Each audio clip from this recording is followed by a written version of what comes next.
we're back with more Pokemon XD Gale of Darkness. You can just call me Stan. Last time, we spent like 2 hours trying to rescue Professor Crane from the laboratory, and now, here's our team. This is temporary. This is temporary. We don't have to worry too much about this. Just, kind of just holding these over until we get them ready to be purified in the purified gem. But, thankfully, just want to check real quick as, okay, okay, we're good.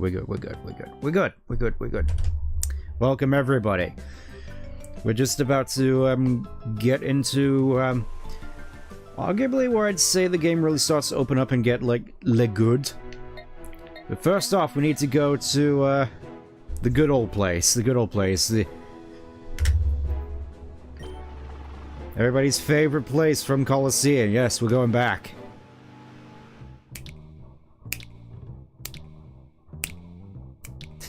Still so good. Kinda wished it still had, like, the slow wind-up to it like Colosseum has, but it's still great, man. It's one of those particular songs which really just sort of became a little bit of an earworm for me. It's also so nice just to hearing it pop up all the time occasionally on YouTube videos. See, wait for me. Ah. Well, this certainly isn't a familiar scene at all in the Pokemon series. This doesn't remind me at all of Gabby and Ty from Ruby and Sapphire. Marcia, wait for me.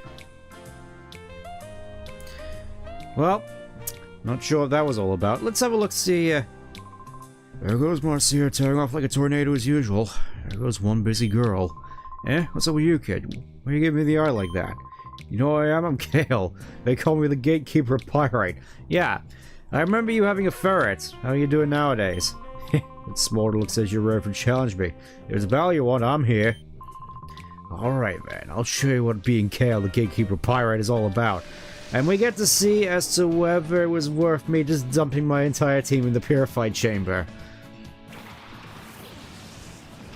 I mean, the setup doesn't seem too bad. You can probably just take out that Rolt, no problem at the very least.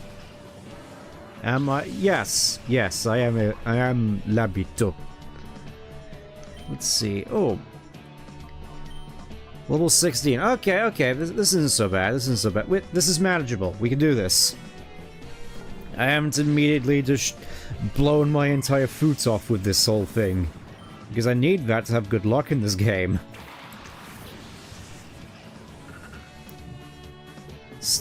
Yeah, it's still super weird to see all his Pokemon levels just getting subsequently nerfed compared to Colosseum. It's like, it's not so bad if you haven't played Colosseum previous to this, but yeah, just the level differences and the changes in Pokemon just becoming a fair bit more noticeable at this point.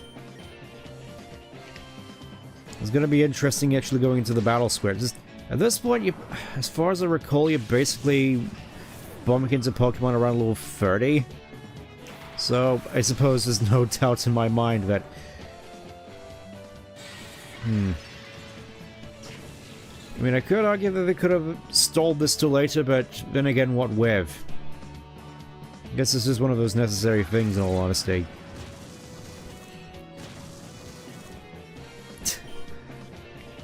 I still find just Nummel's animations here to be so funny, just constantly getting bounced all over the place like he doesn't even know where he is. And see it even acting as a spinning top, that's cute. I approve.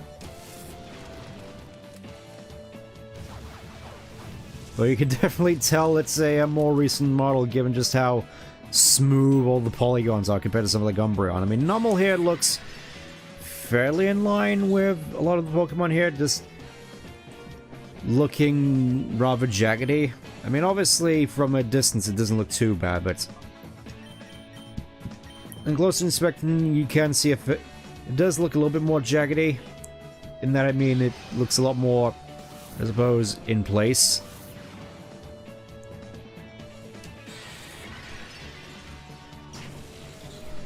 I suppose otherwise it really would be like just casually just seeing like a high-definition Pokemon model and say something like Banjo-Kazooie, like you see in Gmod.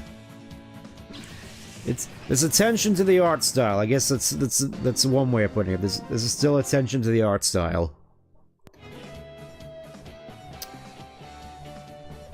Kind of surprised I didn't get a concussion from that.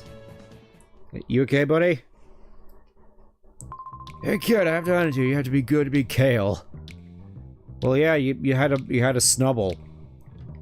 Oh, yeah, is Johnson in here still? I remember Johnson. I'm sure it was police, Chief of Pirate Police. You a traveling trainer? Town's become pretty peaceful. There's still plenty of roughnecks around. I know how to keep us busy with a brawl and so on. A lot of them all go out of the way to pick a fight with you. Be careful later on the street. Still wondering where Johnson is. Is he still locked up? From some shiny-headed guy thumping me. Don't deny to look him off after he took his... Shiny-headed guy, interesting. I mean, I'll happily take a hyper potion for my troubles. Oh, you know, also, what is this on the table? Is that supposed to be alcohol? It's just sort of... I don't know, the size of the bottles looks sort of like Tabasco sauce. Maybe it's orange juice. Who knows? Oh, there's a stacking member here. The finger on it can't be. Oh, no, it's not. Ah! Foreshadowing is a literary device. Don't you know? Let's see, I'm fairly certain there was something in here, maybe a little bit later. Ah, they're talking about wild Pokemon, which, I mean, it makes sense. In that he hasn't seen one, considering wild Pokemon didn't exist in Colosseum. Oh, Johnson's still here. I was wondering whether he was locked up or not. Alright, Ben, what have we got here? If it isn't Trudley and Folly, what do you think you're up to? What are we up to? You got it all wrong. We're just here to do some shopping, that's all. Now, don't you lie to me. I know the likes of you. You're up to no good, aren't you? Cut us some slack, Officer Johnson, sir. We had a change of heart. We're sworn off our criminal ways. Yes, sir.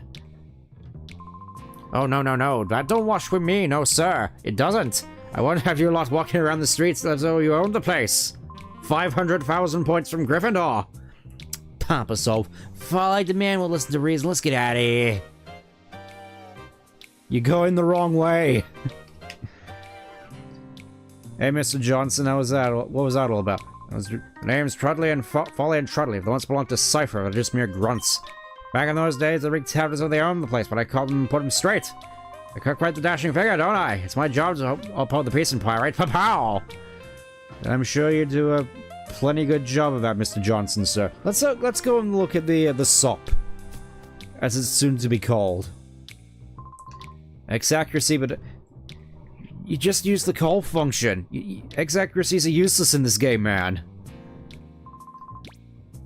If I give you 10 Pokeballs... Ah, Pokeballs. They're worth literally nothing. I see. You seem to be able to make decisions coolly. Must be a total nincompoop for accepting these useless red and white sticks. Ah, yes. Dr. Kaminko's inventions have gone out to market, it seems. There's different arts between you Yeah. Use a full heal. Yeah, I think a lot of people just use full heals anyway. It's cheaper to have something for any occasion rather than just being out of luck and not being able to have anything for... Say you buy a whole bunch of paralysis heals and then you get burned. It's like, well, I guess I'll die. Let's get some of these. Let's get some... We'll get 8. 8 seems like a good number. And, do I want... You know, I kind of want to investigate actually using these items in battle, because... Honestly, in the past, I've never actually seen much use for them. Let's go, given our... prevents... Oh, guard spec prevents stat induction. That's what actually really neat. Crit rate. I thought it was just... For some reason, I thought guard spec would just guarded you from critical hits. I don't know where I got that from. Yeah, I think this was before X-Zinc was added to the mix, so these are just holdovers from Gen 1 and 2, where Special was a single stat. I think in that respect, maybe once I get some more of a team put together, then I'll consider it. For the time being, though, let's have a look around. Go into the hotel, which is kind of pointless. I'll get into why in a minute. I mean, it's a nice little detail, and I kind of wish that more Pokemon games did this. Is like have towns where there's no Pokemon Center, just a hotel instead. Like, I know there was a hotel in Celadon City in Kanto, but for some reason you could just never stay, and I feel it would have been... Ooh, Focus Band. Yeah, I generally feel it would have been a lot more interesting if there was just a town where... Or even a fair few towns where instead of Pokemon Centers you had hotels. Maybe they could have made that like a late game addition to sort of add a little bit more difficulty, where it's like, you have to pay in order to heal your Pokemon. I don't know, just something that rolls off the... just seems like a fair bit of an obvious thing, like... You sort of get hotels around, which are like just 100 gold, 100 yens to stay in order to heal up. Then it just sort of increments to like endgame where you get like, I don't know, 5,000? Maybe that's a little excessive, but... Yeah, maybe I think 500 or at least 1,000 would probably be a good limit on that. Anyways, time for the Battle Square, the Duel Square. Where you get all your Shadow Pokemon. Final. Kind of, again, Scrabble names. This is where you normally get your Shadow Pokemon in Colosseum, obviously. But here, I think it's mostly just free XPs and more means for me to decrease the heart gauge. Look at normal already. Normal's making excellent progress. Let's get rid of that Shuppet and I guess cycle through our party members. Obviously, they're not going to be permanent additions to the team. Though, I will admit, Camerupt... The prospect of just having a Camerupt for most of this game is a pretty tempting one. So you're going to have to feel bad for Shuppet, though. Sorry, buddy.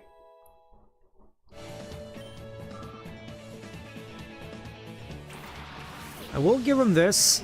There are quite a few good options for team building right at the start of the game. You know, just Camerupts, Walrein, Shiftry, Breloom, Sharpedo. Slip of the tongue there. Just generally speaking, I feel there's just a lot of solid options to start the game. And I'm not using any of them. You know, Ursaring, yeah, Ursaring's also a pretty solid pick at the start of the game, just with insane powered returns. Ursaring really feels like the real sort of powerhouse to really help carry you through the game, in case you went Mire out and just made your Eevee into a defensive wall. And then again, most evolutions tend to veer towards special attacking anyway, so I guess in terms of covering for physical attacks, I guess Ursaring was a pretty solid choice, all things considered. I say Ursaring implying that you take Teddy Ursa all the way to the end of the game with you, which, I mean, technically speaking, you could take any Pokemon in this game all the way to the end with you, even Ledian. I have seen a particular playthrough where they just took a Ledian to the end of the game and had it just be a part of the party and just... I think it was more so as a joke more than anything, because obviously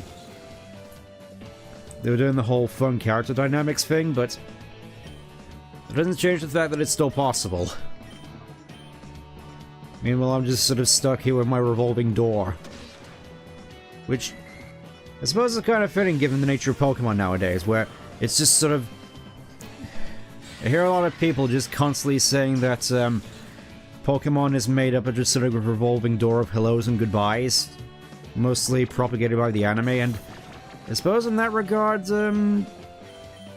it's the same story here. I suppose hellos and goodbyes as well in terms of not being able to bring your favorite Pokemon into the new games with you. Yeah, just... I think a lot of people have already ragged on about that enough, and again, I have heard a fair few decent things included in Legends Arts, just, again, rush to high heaven and back, so Still don't really see myself picking it up unless the price drop is, like, extreme. I'm thinking, like, $40 maximum. Because I know that Legends R was, at least I'm fairly certain it got a price drop. It was like a week after it came out, because it was like, oh, yeah, it's not doing as well as we thought, fellas. We may as well just try and recoup our losses somehow. Maybe selling our games for $70 probably wasn't the best idea after all, considering nobody seems to be liking our games. I would say that's rich coming from me, considering I got Crossworlds, but at the same time, Crossworlds on Steam at the very least gets price drops because of Steam and various other digital distributors. It's kind of a shame that price drop they promoted was digital only, but well, it's better than the 80 they're putting up for Mario Kart at the very least. You know, just so long as you don't spend any money on the Season Pass, because honestly, with regards to Crossworlds, the Season Pass doesn't particularly interest me all that much in terms of characters. I mean, I think the only characters that really interest me are stuff like, the Mega Man characters and maybe the Ninja Turtles? Maybe. I'll have to see how that looks.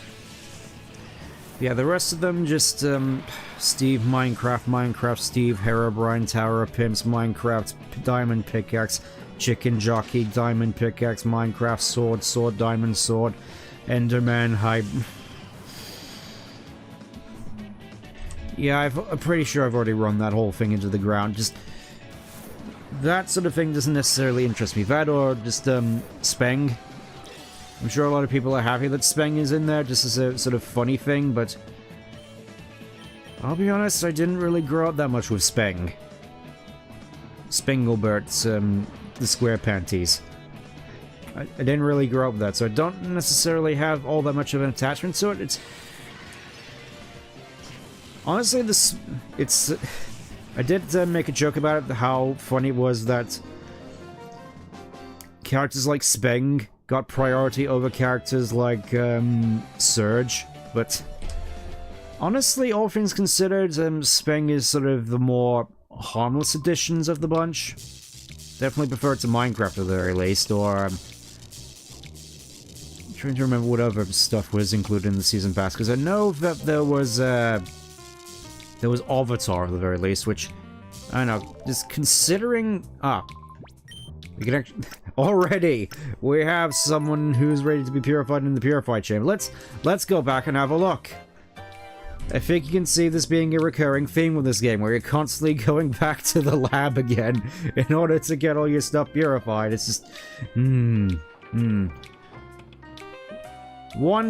main drawback of this game, I feel, is that you don't get the option to basically purify Pokemon from any PC, which, considering there's like 83 of the damn things in the game, I figure at the very least that would help speed things up a fair bit and just be a nice quality of life feature. But if you want to purify stuff, you're gonna have to go back to the lab and go into the Purify Chamber and then do it there, as opposed to just doing it normally.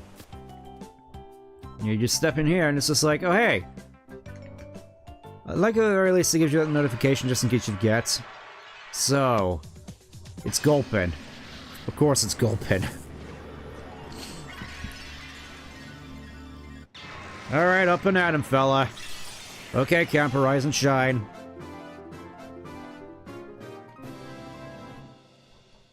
There we go, got Gulpin. Regain Shockwave. Oh, that's pretty interesting. I mean, guarantee... And Sing. That's like... Considering how bulky Gulpin is, I'd say that's pretty decent. Though obviously, Sing is something you'd probably prefer on a faster thing. Obviously, given it's a Gulpin, we gotta give it the funny name. We gotta call him the funny name. I'm sure this won't mean anything to you folks at home, but, it's probably best it stays that way in all honesty. Okay. Next up, let's put Nummel in. I mean, Nummel's pretty much halfway there already, so this shouldn't take too long at all.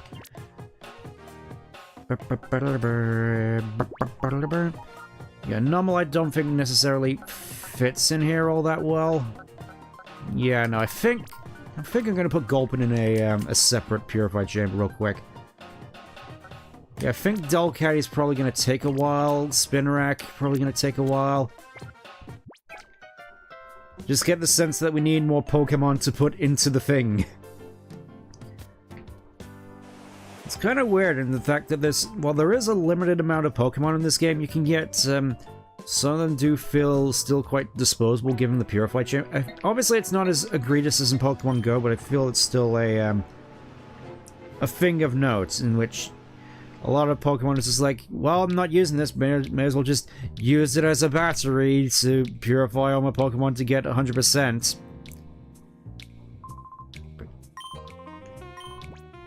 Ah, yes.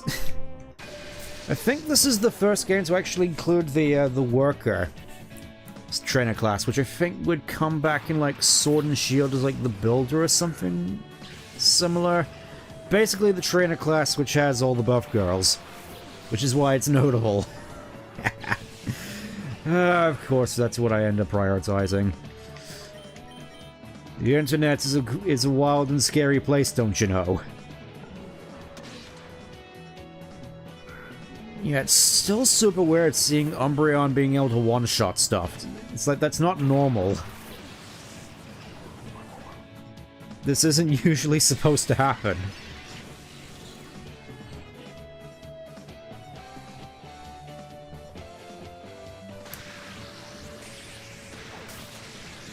Oh, no.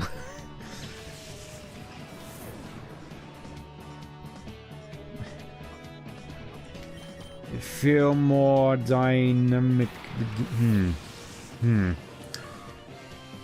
think you may need to take that one again, unfortunately. Let's... Yeah, this is very much a bad spot for Shroomish to be in. I'm sorry. Well, never mind. Just... Rare high moment, I guess. I suppose, speaking of rare high moments, I did admittedly spend a fair bit of the day at work just listening to this one, like, 4-hour video going over the, let's just say the tumultuous history of, Team Fortress 2's online play and just how the Meet Your Match update just completely ruined the game. It really is a shame as well, because I'm one of those folks who it's like I knew about Team Fortress 2 all the way back in like 2007, 2008, but only started playing it when I got something which could actually play PC games in like 2000, basically around Jungle Inferno. Ah yes, now we get information on the Dual Square.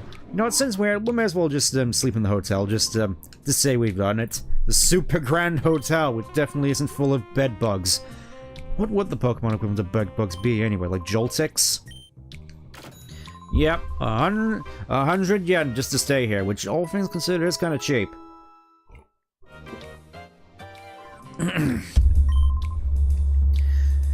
It's definitely more expensive than the hotel in the Under, which I think was actually the only way you could heal down there.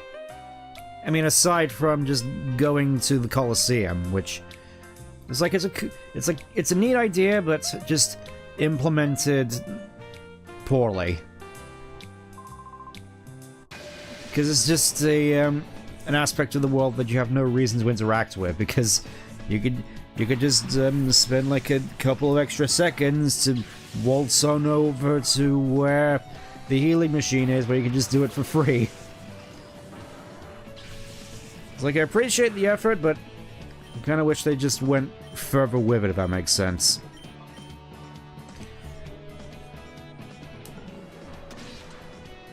Yeah, that's still a ridiculous amount of damage. I mean, I get that Umbreon's, like, got fairly decent stats to this point in the game, but still.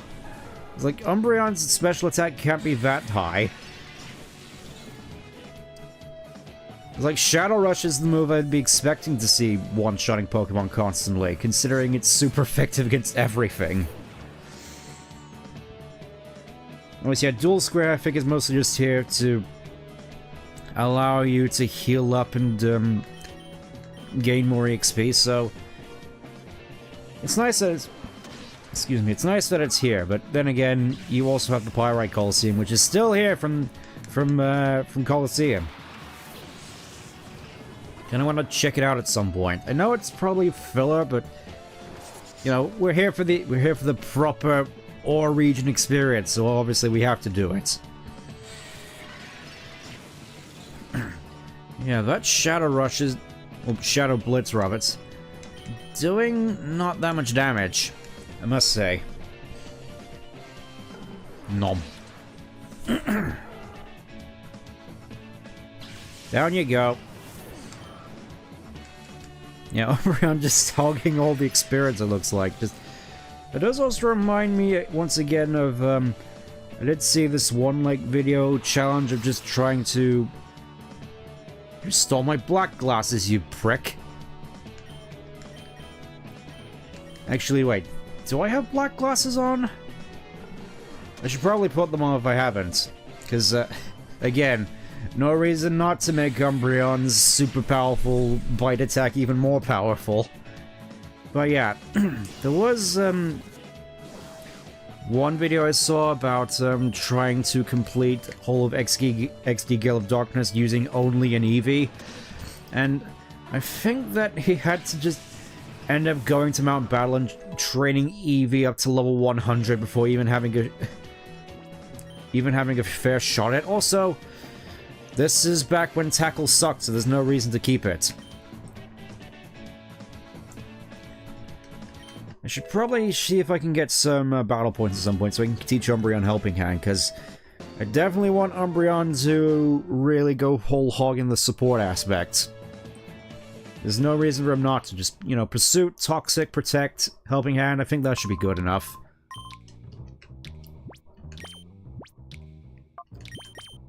Oh, he does have black glasses on.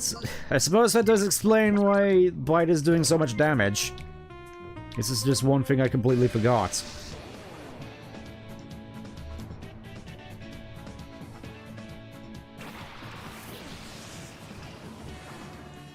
Yeah. I can expect a fair few of the later parts just made up entirely of battles like this, because they do go on a fair bit. Let's move that up there real quick, and let's just get rid of that Bagon. No particular reason why, it's just looking at me funny. See, look, I guess that's the power of black glasses. How's the day been? It's, let's just say work was a little bit stressful today. Just from me trying to get multiple stuff done at once. It didn't go quite so well, let's just say, but I think ultimately it did work out in the end. At least I hope it did. Also, I can't remember if Powder Snow has a chance to freeze. Maybe I shouldn't take any chances with that. There we go. Just like how wiggly Swinub is in terms of his animations. It's so endearing. I don't know, something about Clamperl's model here makes it seem a fair bit more impressive compared to how it normally is in Ruby and Sapphire, where it just feels like a filler Pokemon. I mean, obviously, in terms of getting onto that whole filler Pokemon thing, whilst part of me is sort of tempted to consider Clamperl a filler Pokemon, at the very least, I do appreciate it trying to do something unique with the whole evolutionary line thing with the Deep Sea Tooth and Deep Sea Scales.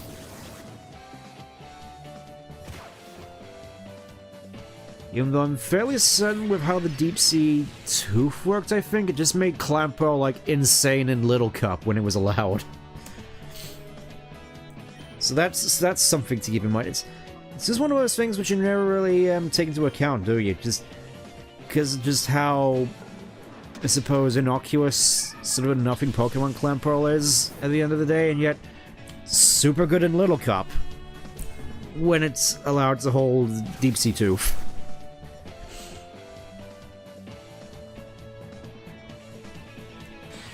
It's kind of weird as well, because you get all these various items which are specified for one Pokemon, and it's like either they're amazing or completely useless. Like, I'm thinking, you know, on the good side, we got, like, Light Ball, we got the old Soldu, we got Deep Sea Tooth, and on the other hand, you got stuff like Lucky Punch.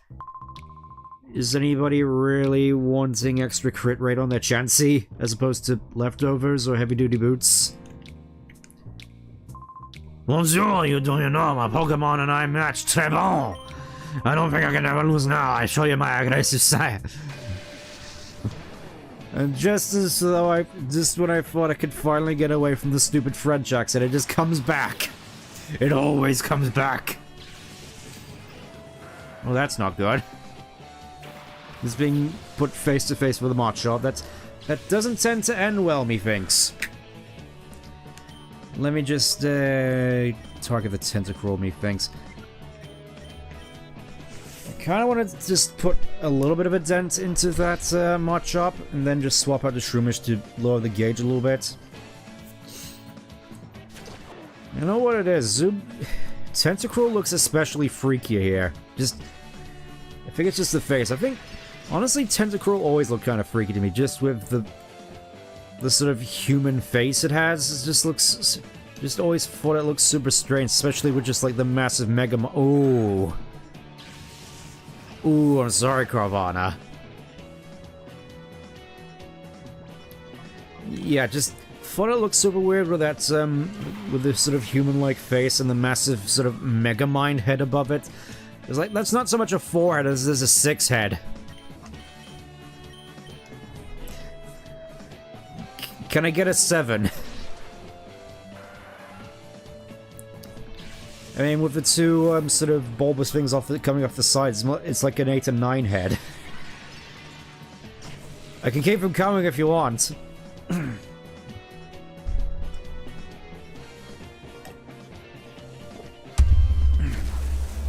Okay, that doesn't do too much, but then again, Umbreon. Just the tanky one. It sort of comes with the territory. Just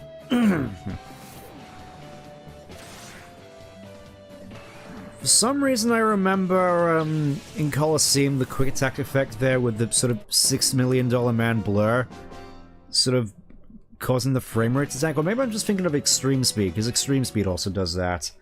Except does it more often, so you end up becoming the $60 million man. I don't think anybody remembers that.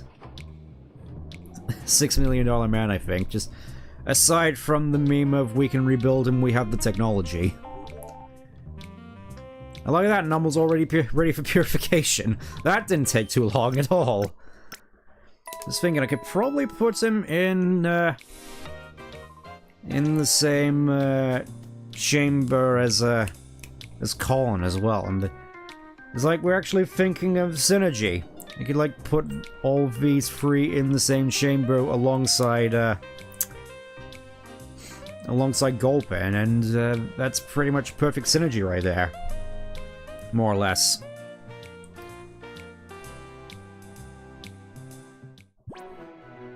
I mean, fairly soon you could sort of super optimize it by having all Pokemon with 4 times weaknesses going around, but I'm thinking that might be a little bit overkill. That, and I'm not entirely certain if that's even how the Purified Chamber works. It's like, I think as long as you have the sort of maximum tempo or whatever, you should be fine. Anyways, let's see what Numble has to offer. I imagine it's going to be quite good, because, well, I like Camerupt.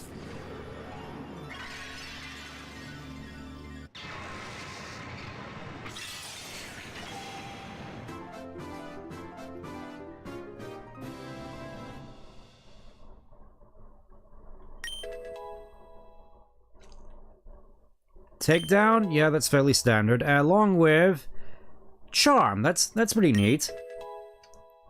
I mean, just sharply lowering the opponent's attack and becoming like a special attack. That's pretty neat. It just doesn't necessarily help when it comes to water weaknesses at all. Mostly ground weakness, but it's fine. It's fine.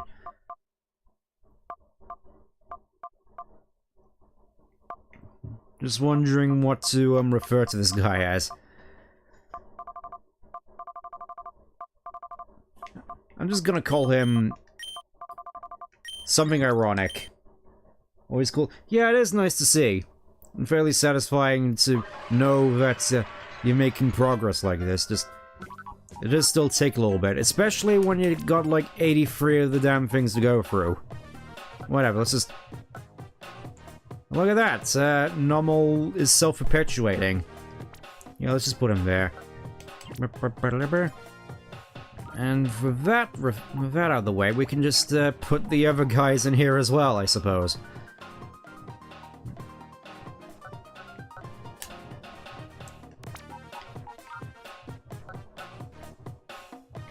Thinking probably should, let's see how that works, I kind of want to optimize this a little bit.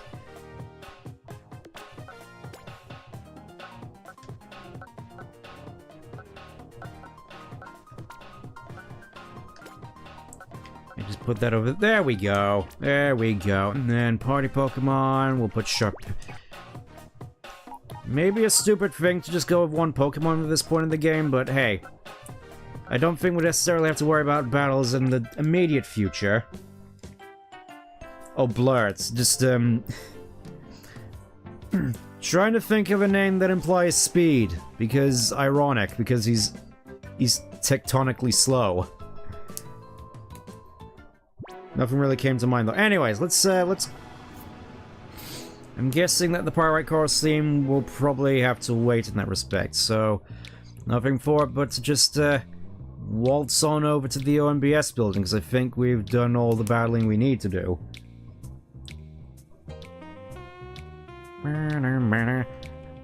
Also, just want to check here real quick. Does the vending machine work? It does! Yes, we could... Moo Milks for...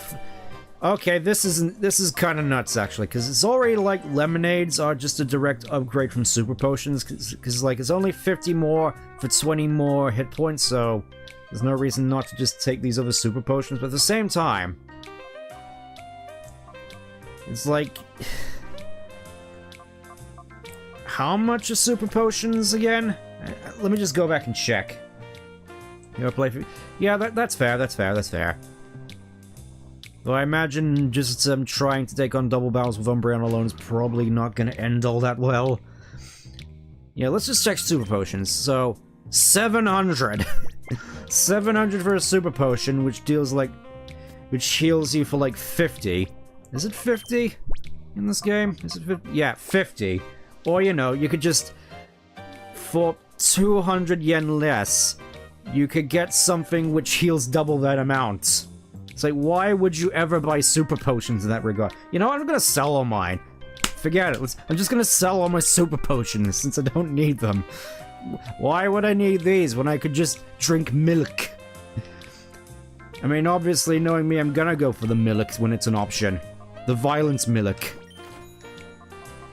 Okay, so I do have an X attack in my inventory, so I can just showcase that off. Hyper Potion, no reason not to get rid of that. Yeah, let's just go and blow our money on milk. Let's do it. I'm ready, how about you? I mean, obviously, it's a shame you can't really buy them in bulk, but hey.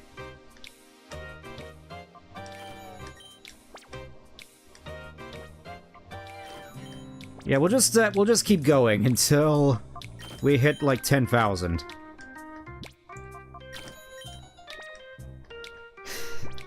This is just like this whole sprung thing all over again. Why do I do this? Yes. And of course, the neat thing about this is because it heals double the amount that the super potion does.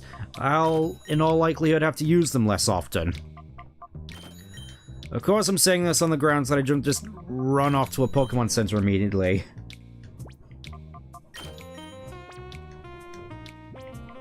Seriously though, the fact that I just give you Moo Moo Milks at this point of the game is insane. And, you know what, let's get a Sodigog. Which again, half the Okay, Lemonade is directly half the price of a Super Potion in this game. And heals 30 more points, so it's like...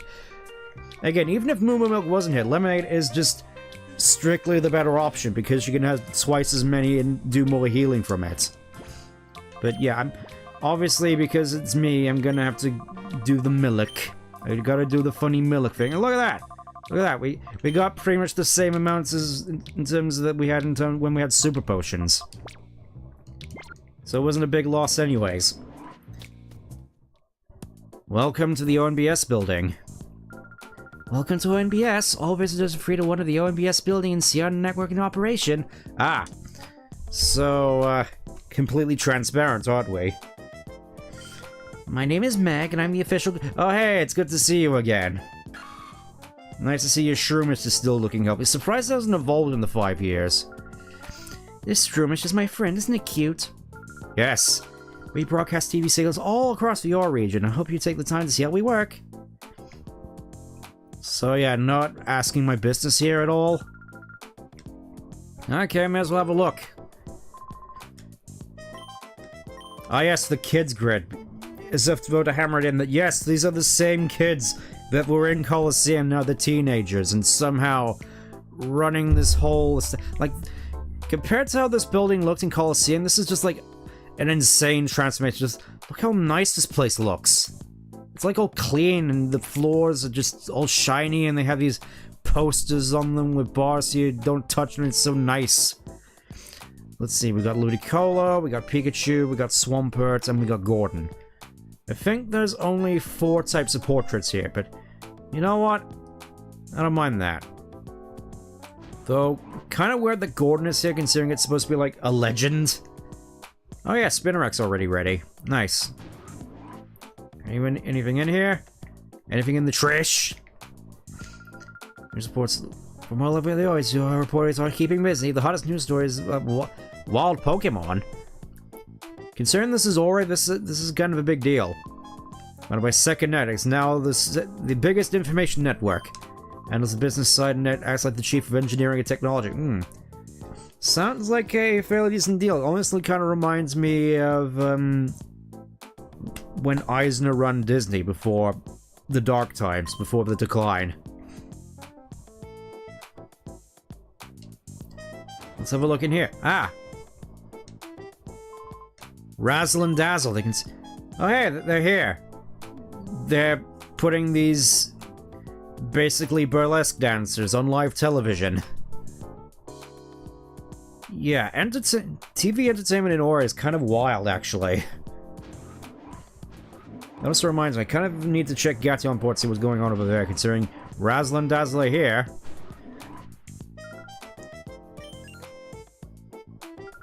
Did you hear me? Oh no, it's so embarrassing. That was the ONBS song I composed. It's catchy. No. I'm first save before the yeah, I think a lot of people do. Oh hey! Hi, welcome to ONBS. My name's Sek. I'm supposed to be in charge here. Glad to have you. Started by kids 5 years during the Shadow incident. A tiny network's grown into this today. I operate the place from my partner Net. I'm convinced that the reporting the unvarnished truth would be good for the peace and justice. Ah, so they basically made InfoWars. That's all I'm gonna say on the matter, because reasons. Anyways, you want something from me? You're kidding, Site was using its desert lab again? Okay, understood. You take that data ROM and show it to Net right away. I'm sure you can decide what information is stored in that data ROM. Because I'm gonna say, just a network which tells the truth and nothing but the truth. Fairly soon it's not the best for business, to say the least. Locked. Oh, hello. I was hoping to get him an old Pokemon battle program. Start him to start. Since Pokemon battling supposed legendary trainer Egan. I mean, if you can get him to talk, and fairly soon he's got dementia. Good luck with that. Hello, what are you doing here? Yeah, sure. The little girl joined the party. Alright, let's go and have a look around. You don't mind if I take the scenery, don't you? Okay, we're going live. Cue.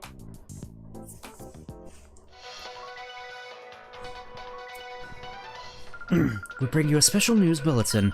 Professor Crane, the abducted head of the Pokemon HQ lab, has been safely rescued.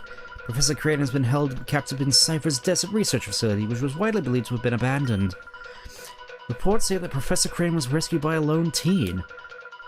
The incident is evidence that Cypher has returned after apparently being crushed 5 years ago. The authorities fear that Cypher's return could result in more serious incidents. Citizens are urged to be vigilant and cautious. The garden gnome has a moderate-sized pingus. They're coming in for the bag. I'm sorry, just seeing this again just really reminds me of Anchorman. The garden gnome has a normal-sized pingus. I'm sorry. Anyways, let's go and investigate this building some more. You're looking lost as well. Man, she's slow. How long is she gonna keep me waiting? Supposed to be covering a story with my oldest veteran reporter. She takes forever getting ready every time. Well, I'm sure that will work out eventually. Oh, this must be, I know what I stole my looks, but going on TV camera, I have to be extra careful with my makeup. Right, which is why you're not gonna let me hold... Yeah, I getcha. Let's get out of here. I think we have to go into the next room. See, there's also a healing station here as well. It's like the hotel is pointless. Oh, this isn't going well. I have to go in the air soon and my candy hasn't come back. Oh, Mama. Candy, sweetheart. Mama. Am I? Yeah, I'm alright. I'm alright. Oh, I'm so glad to see you. I was worried about you. You seem to just disappear. I'm so sorry, Mama. And so you went down the elevator.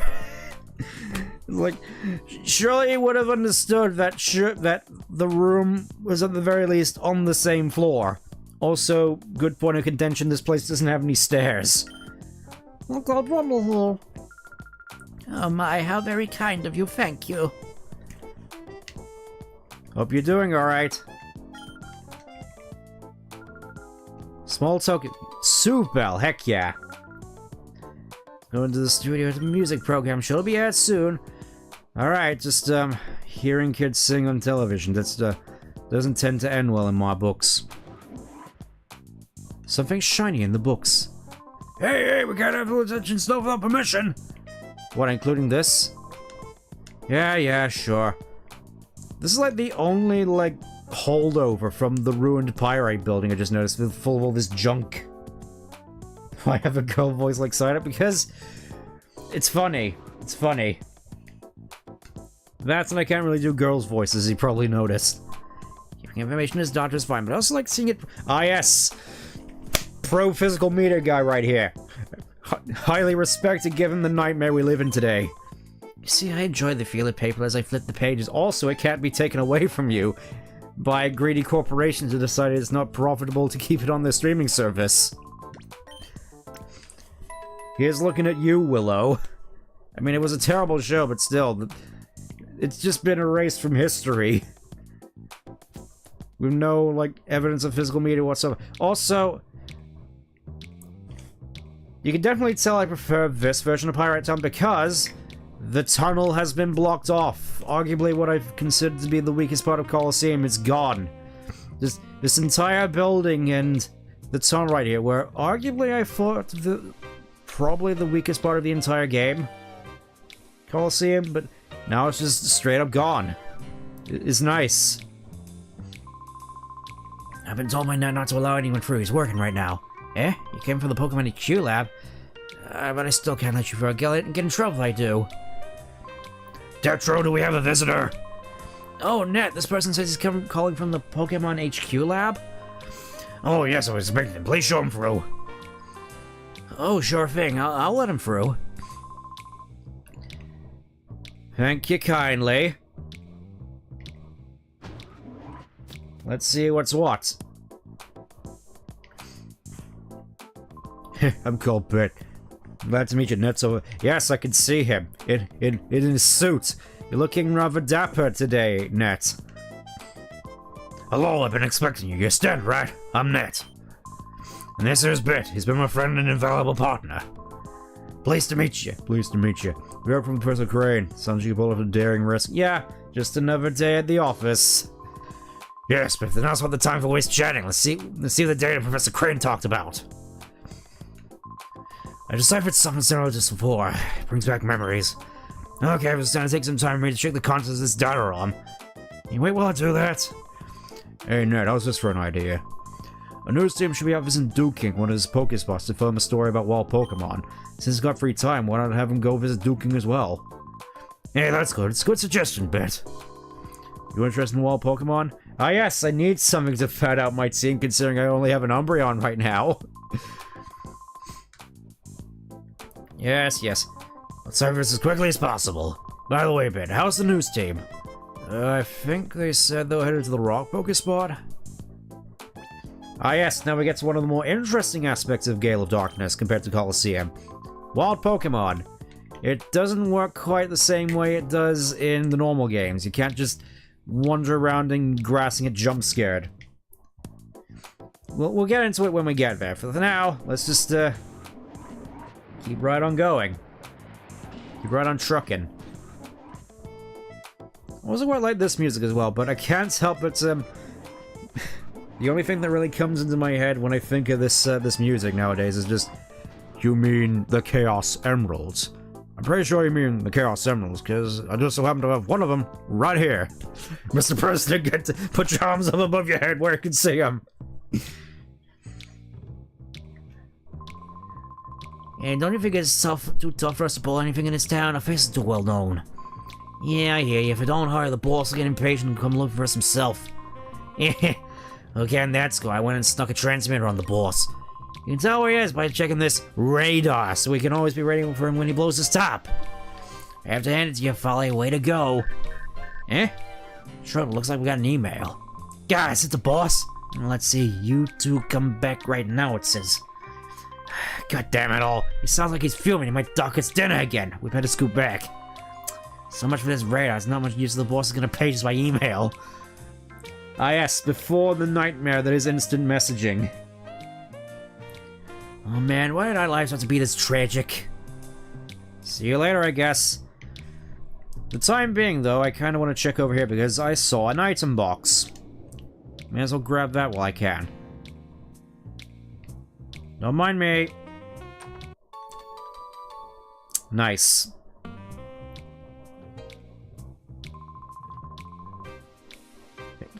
I'm trying to... Okay, that works, that works. Good old rockets. Also, here we get arguably one of the biggest sort of unfortunate bits of Gale of Darkness, which honestly was why I wasn't sure whether to consider it better than Coliseum for the longest time. There was once a town ruled by Cypher beneath the cliff here. The town was just called the Under. When Cypher's hold of the town was broken, the Under's citizens moved out into the sunlight. I was one of them. OMBS's net was another form of messenger of the Under.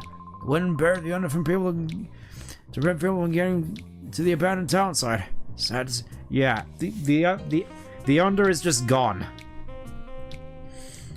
Which, honestly, is a shame, because I really liked the Under. I thought it was just this really unique and cool-looking area, which you don't tend to see all that often in Pokemon games. Just, I don't know, just something about sort of darkly lit areas with neon lighting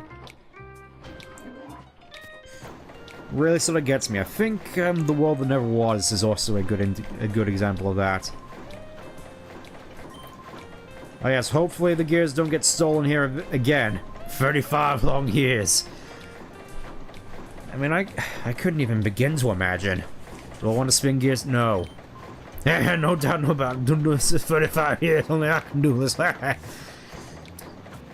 Also, just... Why is the game journalist arrow here? Just like, what's the point? It seems fairly obvious what needs doing. Gonna be more cool, there are more... Yeah, there's also a bunch more areas to explore, so I guess it's just, once again, Schwings und Roundabouts. Oh yeah, the fortune teller. Let's have a look what the fortune teller is all about. I don't think this music was in Coliseum. Could be wrong. Have you heard? Wild Pokemon have appeared. Ah yes, no relation to Fantina. Pirates' mothers foretold the appearance of Pokemon in the wild. How are you doing, madam? Find what you seek, be it an object, person, or luck. Come to Fantine's fortune-telling chamber. I am Fantine. If there's ever a problem that clouds your brow, you shall come to me. Mr. Duking, this town's leader, took my fortune teller to heart. Searched high and low for the wild Pokemon I had foretold. Search has been rewarded. It appears he has found several locations where wild Pokemon appear. Yep. All fingers seem to lead in that direction, so that's where we're going. First, I need to purify some more Pokemon. Because from the looks of it, Spinarak and Numel are ready to go, so we may as well get them cooked. May as well get them out of the oven. I know it's sort of a morbid sentiment, but is it? How much morbid is it than them getting trapped in a bus and then crushed in a car crusher? It's like, I don't know, people just tend to treat Pokemon in sort of the most morbid ways imaginable, I've noticed. At least in the earlier times. Like, the whole Veilstone legend in Diamond and Pearl really springs to mind, where you just have this guy who just had this sword, and it's just like, I'm gonna go off and just shank every Pokemon I see, like I'm in a medieval server, playing Demo Night. And then wondering why everybody hates him. Yeah, Refresh, that's fairly average on Spinarak. Then again, I'm not really sure what you could do to help Spinarak in that case. Let's just...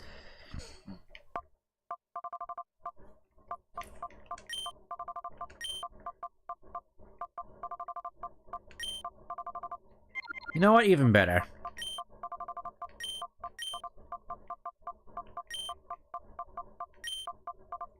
I'm gonna call this one Miguel, for obvious reasons. Yep, let's switch over and, oh, it's Shroomish. I forgot. I forgot it was Shroomish who, Whatever, let's just get him out.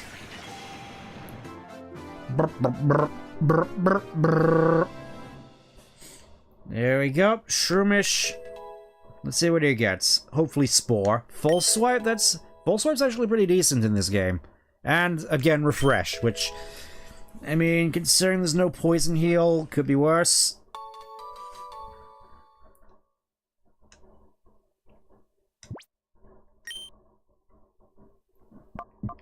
I mean, obviously I'm gonna have to call this one, I'm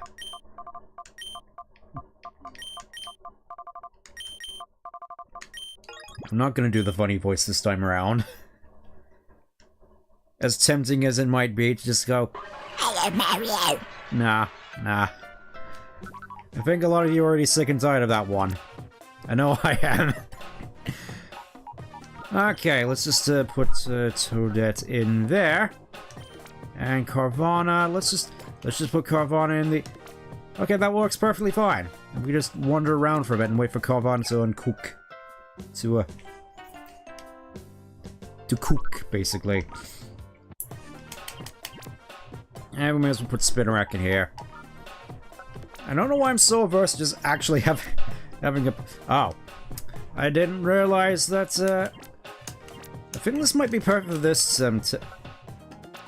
Okay, mostly perfect. Again, probably just need to get rid of Poochyena, but aside from that, I think this one's fairly decent, all things considered. Come out of here for the time being. Poor Toad is dying. Yes! That's just his normal state of being, as far as I'm aware. May as well just head out to the rock Pokespot in the meantime. Don't know if there's anything else for us here. A rough and rocky spot while wild Pokemon appear. Let's go and have a look. Let's see what we can find. Hello people, it's time for the Puff-T's Fast Break Report. We bring you news while it's breaking.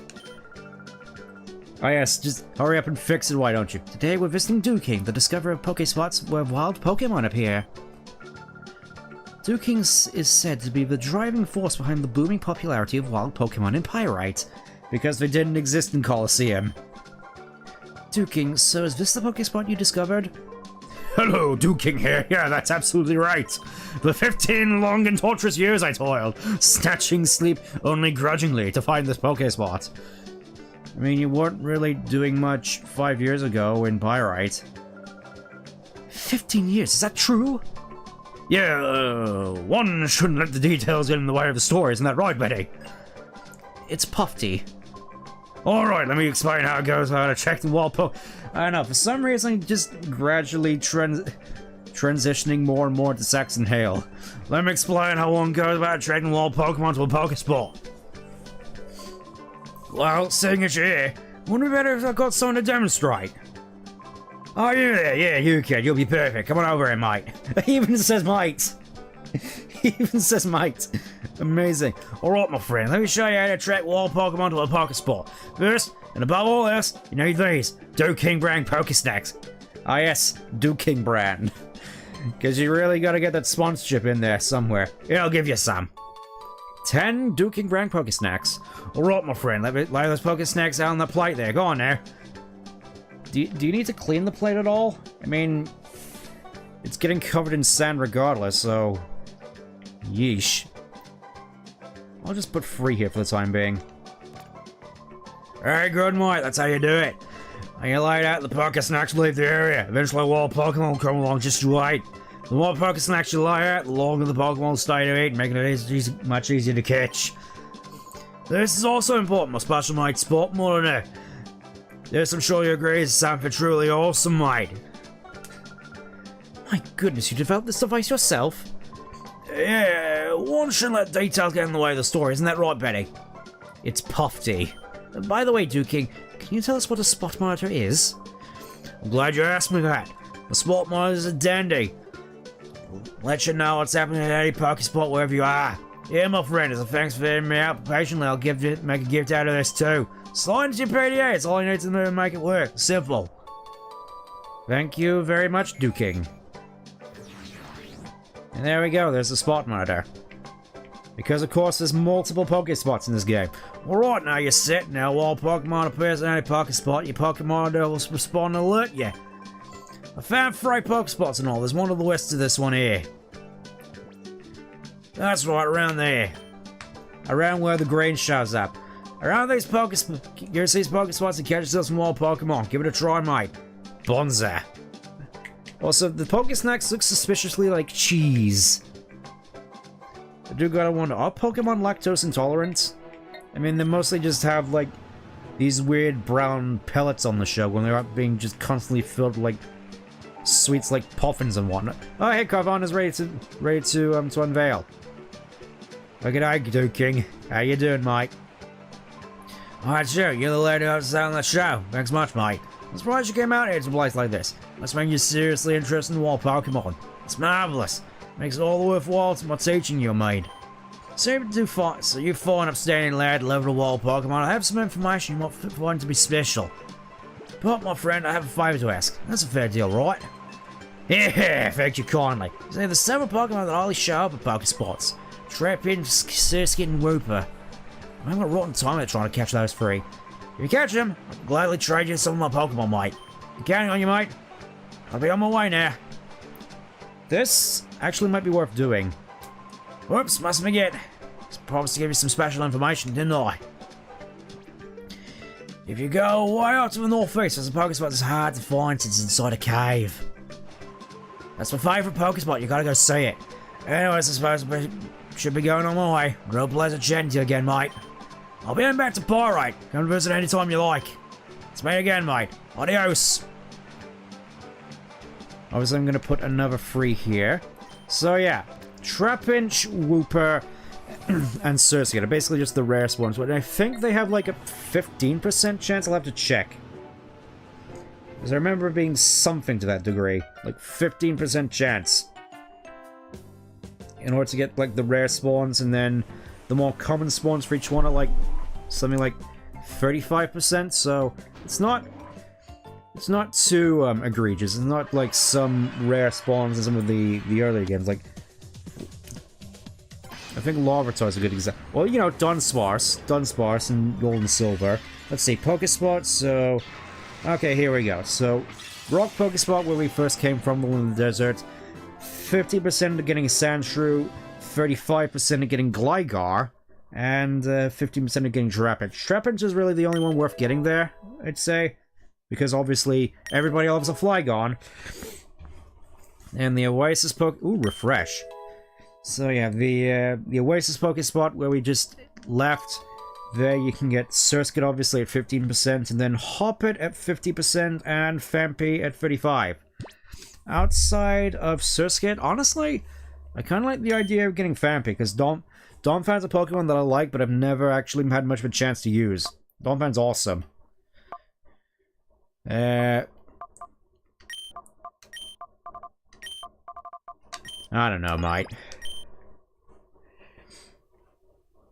And then the next Pokespot, I'll get to that when we get to that, but there's a fairly interesting spawn there, which I think a lot of people tend to gravitate towards during playthroughs of this game, I've noticed. It may just be me, but we'll get there when we get there.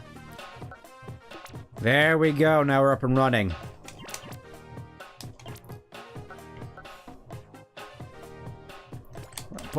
Okay, flow is a lot better.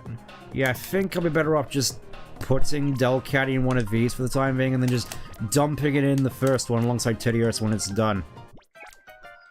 Because it's nice to just have one which is dedicated to normal types as far as I'm aware. Considering you can get a fair few normal types in this game. Anyways. How am I doing for Pokeballs, actually? That's a good question. Okay, 14, that's decent enough. Probably thinking I'm about to shoot myself in the foot here, so I'm going to save real quick. Probably no reason to, but better to be safe, I suppose. Look at that, already like 6 hours. 6 hours of total non-stop action. Anyways, the cave Pokespot.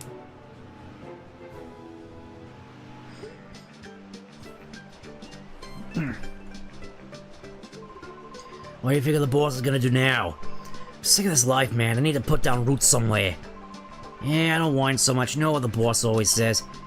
He'll get Team Mirabee together one day and we'll own all the Pokemon in the world. What is Foley's fashion sense here? It's like, people say mine is bad, but geez Louise. Sure, you really think we could pull off something like... Also, it doesn't help that his hairstyle reminds you of Cloud.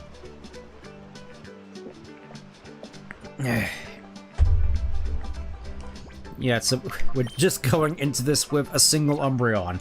This is bound to go well. I mean, I have potions, so I don't necessarily have to worry too much. Ah, boss! Who's just some kid? Don't sneak up on me like that. Don't be so jumpy, I got my radar. We'll know if the boss is coming around. Yeah, that's true. You just had to open your mouth, didn't you? The radar's got something. It's the boss, Mirabee. Ah, yeah, here he comes, the legend, coming in with the moonwalk. Amazing. Hey, my posse. Have you rounded up Pokemon like I wanted? Stop the music. Oh, I smell a pleasing set of Pokemon. Oh, yes, I do. Maybe you're just a little hood, but maybe you also one fine trainer with the goods. How about you and I get with it and join my posse? Be one of us, and soon you'll be joining all the Pokemon and owning them all them Pokemon around the world. You know what? I like your style. Oh, I heard your mouth say it, but your heart's not in. I can't... Come on, man. I'm trying here. It's a big decision time. You need to think it hard before you choose a life of crime, so tell me, will you join my posse? You said yes, but you need to know, right? Come, I want to join him. Come on. Come on. Alright, fine. We'll do this the hard way. I thought you'd say that. You always have the smell to me, you see, that you'd be our enemy. How about I deal with you a threat? How I deal with the threat is to nip it in the bud while it's... I'm having a hard time reading these. How I deal with the threat is to nip it while it's a bird yet. I'll be showing you my power now, trying to be blown away by my sense of wow. Let the music spin. Anyways, time for the best music in the entire series. Just love how his animations also just synced up to it. It's amazing. Honestly, I do definitely prefer this to the clown music he had in Colosseum. It just makes him not only seem a little bit more serious to be taken, but also it's just so funky. It's just a shame that he got rid of his Ludicolos. I mean, obviously he uses the same strats, which is just abusing Rain Dance, but... even so. We'll see how far we can get with just Umbreon. Oh, so yeah, fairly certain one of these has Rain Dish. Oh no, they're both Swift Swimmers. Okay. I mean, obviously they're not doing that much damage, even with the Rain Boost. So we got one which is mostly, obviously the Rain Asserter. We got one which is mostly special attacks.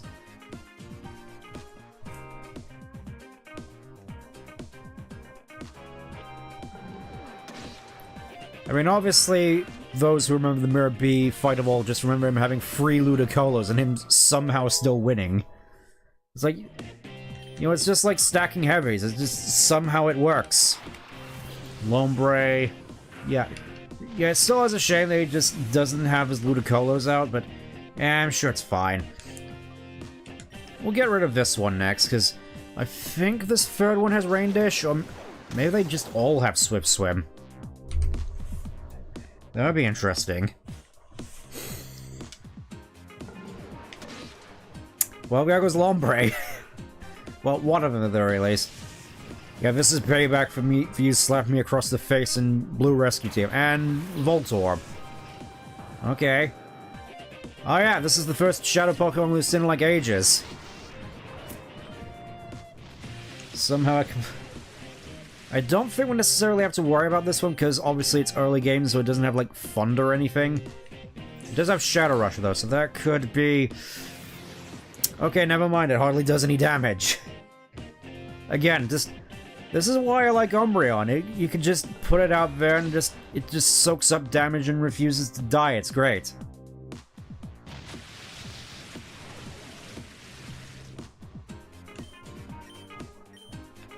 That, and with Pursuits, pretty sure I can do some fairly decent chip damage on this thing as well, so don't have to worry about that. Yeah, kind of surprised that none of his Pokemon have Rain Dish, because I'm fairly certain at least a couple of his Ludicolas did in Colosseum. Yep, there goes the rain. So now it's just you and me, Voltorb. Let's just go with a Pursuit. Again, Pursuit's mostly just here for chip damage. What I wouldn't give for leftovers here, though.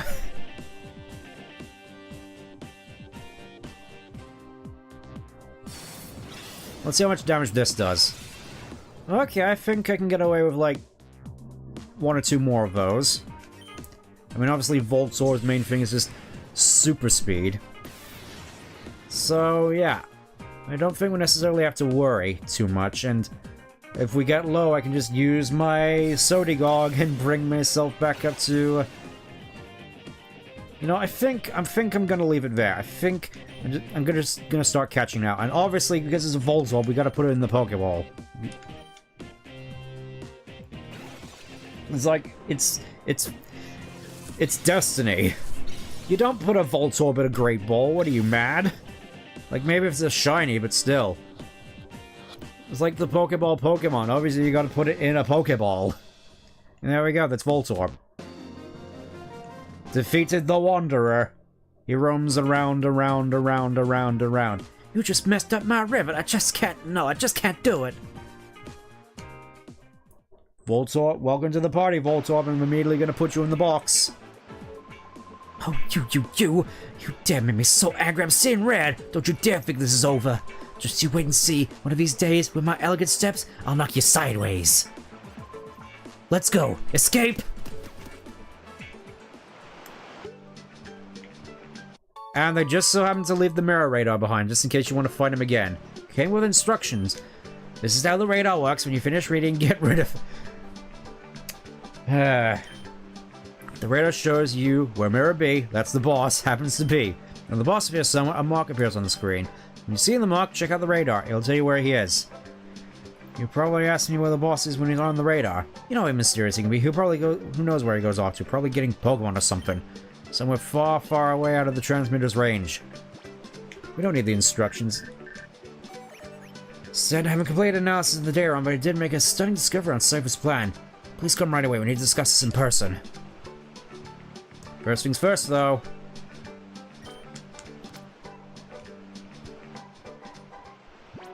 Part of me, for the time being, at the very least, wants to wait around a little bit so we can get the Pokés, so we can potentially actually get a wild Pokemon encounter. Because one thing that's a wee bit annoying about this next section is that you're going through it and then you start getting wild Pokemon and you're not exactly in the best position to really do anything about them. It kind of sucks. But anyways, let's put Voltorb in. Let's put Voltorb in for the time being, and I guess whatever wild Pokemon we get, we can add to the team for the time being. So we aren't just going in this with only Umbreon. Because, I don't know, it's working out so far, but at the same time it just seems like a royally stupid idea. Just to throw everything in the Purify Chamber right away, I mean. Okay, let's just get you out of here, Voltorb, and into the thing. Oh, you can rotate. That makes things a lot simpler. Holy moly. It's like, why didn't I realize this before? That just solves all my problems. So I don't have to change anything. Alright, let's just get let's just wander around for a time being. Let's just wander around. You know, this way we can also just get you know, let's go see Professor Kaminko. Let's see how he's doing. It's been a little bit. Actually, we should try to check out Gatium Port next, just to see what's going on over there, because obviously Razzle and Dazzle aren't there yet. Aren't there anymore, I mean, so may as well go and check it out. Oh, Pokespots was... Let's have a look. We got a bite. Something's biting. And it's over... Oh, it's pulsing quickly, so I guess it's a rare one. It's over by the rock Pokespot, so let's go have a look over there. Yeah. The speed at which it pulses is an indicator of how rare the spawn is, so... Oh. It's Jason Griffith. Hey, those are my snacks! Oh no, don't you do that! I take my eyes off you for 1 second and you run off like this! Oh no, you ate those Pokésnacks, didn't you, you naughty child? Haven't I told you harshly to never touch what doesn't belong to you, you little glutton?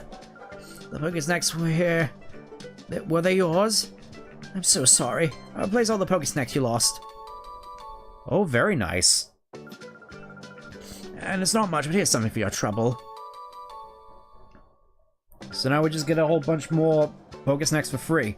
You see, I'm a herbalist. Oh, an herbalist. Because obviously this is an American translation, so they don't realize that herbalist has an H in it. I was retired, but I got the urge again to carry on as before. So I've been traveling all over, collecting ingredients for my trade. I'm so terribly sorry to cause you trouble. I will talk send to this glutton, so please accept my apology. Here, you apologize too.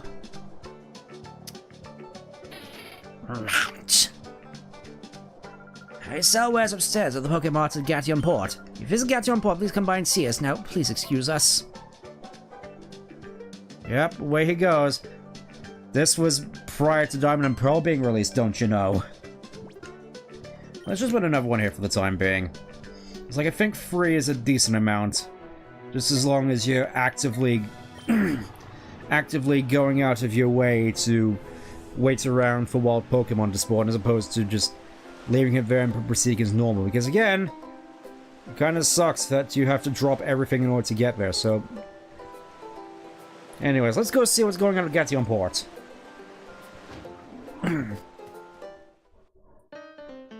Yep, it's Crabbilly and Crabetti. Magicians of Duard left the Krabby Patty for bigger opportunity. I'm still in shock. Pokemon Cult, that's hardly exciting or uplifting. Oh, moan. Yep. Everybody here, just, Krabby Cult acting the least bit over the years. Frankly, it's one. Man. No sense of progress, never mind an evolution as a performance. I don't know, maybe if we got like Kinglers, then maybe it could be a little bit different, but yeah. I suppose it wouldn't be the Krabby Club if that were the case. Like maybe just having these mascots, like have them be on the bar. That could be pretty neat. Like I've seen certain shops that have a rabbit on the till, just passing out the receipts. Maybe just have them around like mascots. And again, you don't necessarily have a show, so... Oh! Here we go, Pokemon is going off again. I'm guessing this is the cave. Spot monitor. Yeah, it's going slowly, so I think this is the more common spawn. Let's see what we get. Let's see what we get. I'm hoping it's Vampy. But no, I mean it's probably going to be Hoppip. Again, the music of this place is so jovial. I love it. Look, even on the world map, it just looks like a piece of cheese. Oh my god, I found a Vampy! I get to say the thing! And we get the awesome Wild Bell music, yeah! Level 13! Oh, dearie me, so I think Quick Attack? Since it's not damage boosted at all? Yeah, that's fine, that's fine. Just... Defense curl, yeah. I think with a fair bit of leveling, this Vampy could be good. Honestly, I kind of want to keep Vampy on the team. Now that it's here, just... I want an excuse to use Donphan. Because Donphan is cool. And I like Donphan. Also, this music is awesome. It's just like the most Wild West thing ever, and it's great. It's just super fitting for the Ore region as well. Just the harpsichords and the banjos, just... It's perfect. I mean, obviously it's kind of silly for just what should be a normal thing in a Pokemon game, but even so. And look at that, we actually get to use the normal hand for throwing Pokeballs for once. Don't be like this, Vampy. I mean, thankfully I don't think these things can flee, so I'm just sort of sitting here waiting for Vampy to get in the ball. Which probably isn't the best thing, considering I think we're going to need all the balls we can get for this next segment. 1.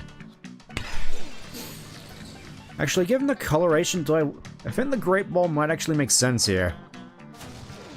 I'm gonna try Great Ball, the principal character. Yeah, let's do it. Let's use the Super Ball.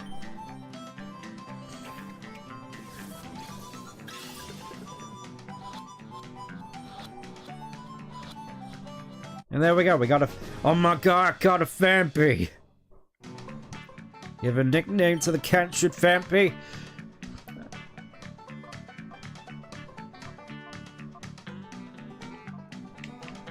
Yeah, the perfect name. The perfect name. For the elephant. And we may as well just gather up the rest for the time being. I mean, maybe I'll see if I can catch all the rare ones in my spare time. I want to see if I can get one from the cave as well. May as well see if we can get one. Vampy is... Oh yeah, we should probably have a look and see what Vampy has going for him. Careful Nature. Honestly, Careful Nature is pretty good for Vampy. Pick up. Yes! Yes! He's stealing Teddy Ursa's job. It's like, at last, we still get to have ourselves our utility mon in terms of having pickup. It's... Everything's coming up stents for some reason. I mean, obviously I'm probably gonna need the XP share for this guy, but still. Just for the sheer gap in levels. But yeah, I want to keep Vampy. There's another Pokemon that I want to add to the party, but for the sake of it, for at least a little bit, I want to keep Vampy.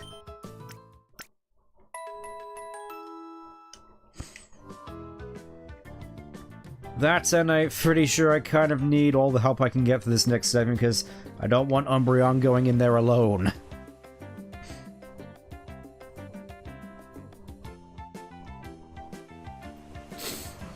Just thinking of other things we could be doing right now. Dr. Kaminko, there we go.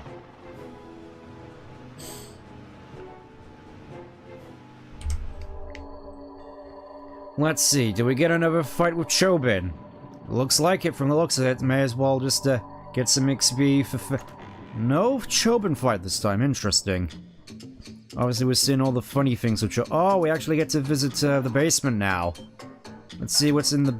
Oh no, mustn't go down there. That's where corporate secrets are kept. Entry is very much prohibited. Chobin's treasure is secretly kept there too, but it's also corporate secret. Difficult looking books, along with absinthe.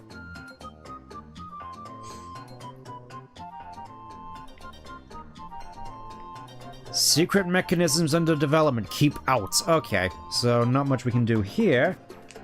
Mostly just spending some time until the cave Pokespot pops off. I do like the Gordon statue, though again, considering Gordon is supposed to be like this mythical Pokemon that shaped the continents. Kind of weird, but I guess you do see Manticores and Griffins and whatnot as like crests and whatnot, so I guess it's not too far-fetched. I'm gonna get some more Pokeballs. Also, I think if the Poke Radar pulses, Spot Monitor pulses more quickly, it also means that... Okay, so you do have Pokeballs. Okay, let's just get ourselves a few more here. I think... Yeah, that should be plenty.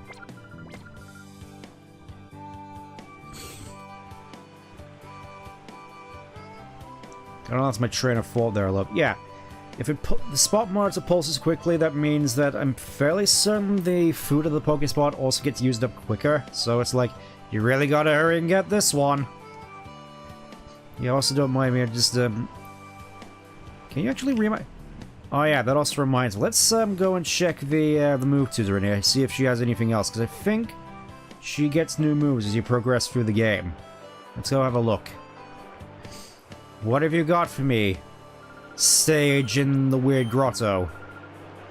So we get Mimic, Seismic Toss, Icy Wind, pretty good, Substitute Dream Eater. It is kind of unfortunate that these moves can only be taught once, just from a quality of life standpoint, but... It is nice that at least it's here.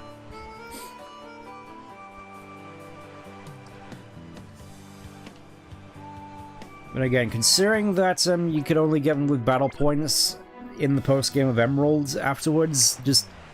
There's no reason for these to be one use only, it's just counterintuitive. I mean, I get not wanting to have Explosion on every single one of your Pokemon, just restricting these moves to only one Pokemon per playthrough, it's just... I'm mostly just thinking from this from a competitive standpoint, it kind of sucks.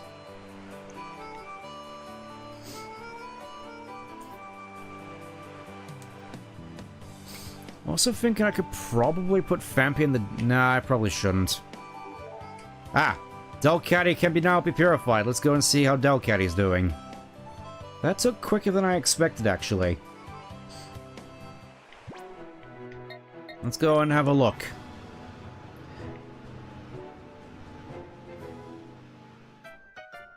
Oh, never mind. Spot Monitor is going off, and there's only the cave left that we need to go to, so let's see what we find in the cave. Is it gonna be a Wooper? Somehow I doubt it. Yep, it's Aaron. Yep, you can get yourself an Aaron here, which, again, is also a pretty neat addition to the...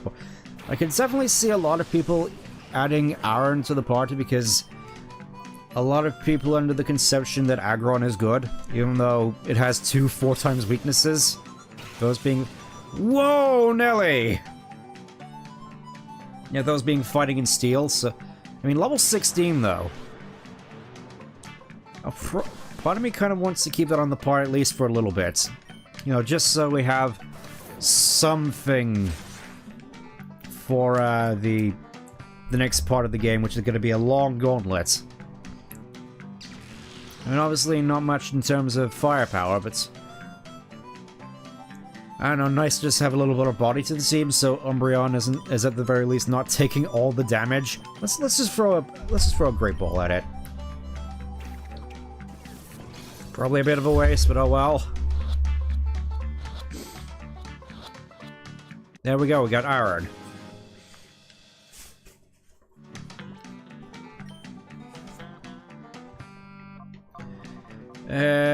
You know what? Yeah, let's just do this. If I can find the letter F.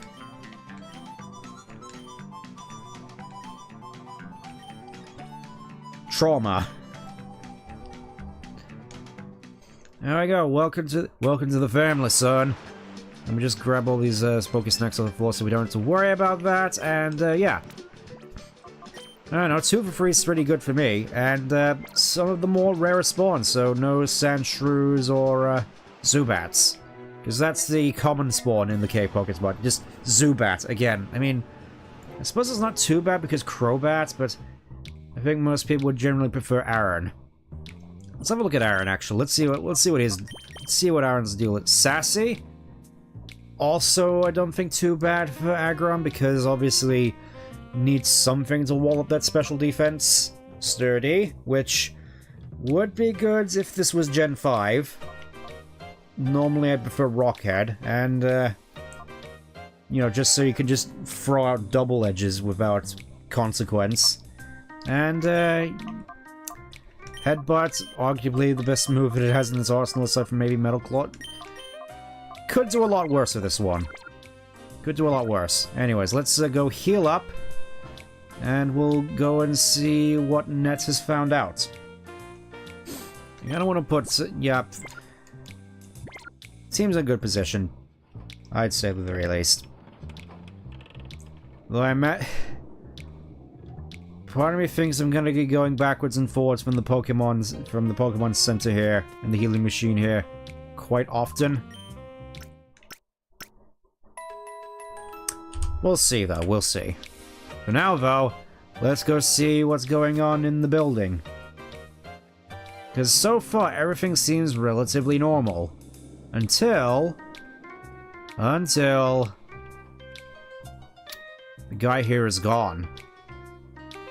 Huh. I wonder where he went. I'm pretty sure he was supposed to act as security. Maybe he's on break. Oh, no! Oh, there's big trouble. Bunch of shady characters snuck in and took Meg, the receptionist, hostage. Alright, I'll see what I can do about it, and... I know you're angry, Shroomish, but you didn't think to use Stun Spore or anything? Look at that, Voltorb is a... I'll be right back. I just gotta go and purify the rest of my Shadow Pokemons, and then I can... then I can go and help and save the day. Yeah. It is kind of silly. I suppose it's also a neat thing about the wild Pokemon as well, is that technically speaking you can use them to fill up the Purify Chamber if you got them. But for the time being, I'm just going to do the opposite, I guess. Whatever, let's just purify Delcatty and Voltorb real quick, and then we'll be up to date with all the Shadow Pokemon we have currently. It's kind of crazy now to think about it, because in playthroughs in the past, when I haven't resorted to using the Purified Chamber, purifications never usually go this quickly. Whereas, like, we're already caught up with all the Shadow Pokemon we've gotten. And it's only gonna get faster from here. I think that's the reason why they throw so many Shadow Pokemon at you in this game, because of this. Sweet Kiss, that's fairly appropriate for Delcatty.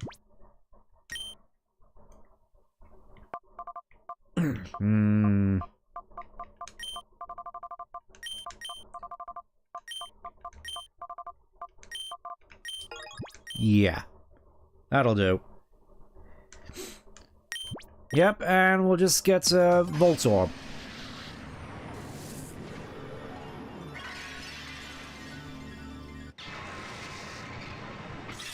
With his Super Saiyan 3 eyebrows. It just looks so angry.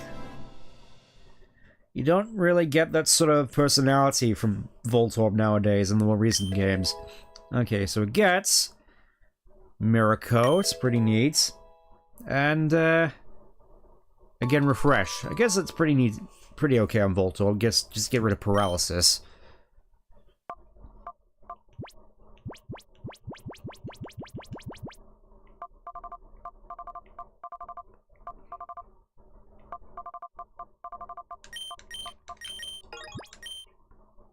Yeah, we'll just go with that. I'm pretty sure I already made that joke with Spheal, but still. Let's put them all in the chamber there again.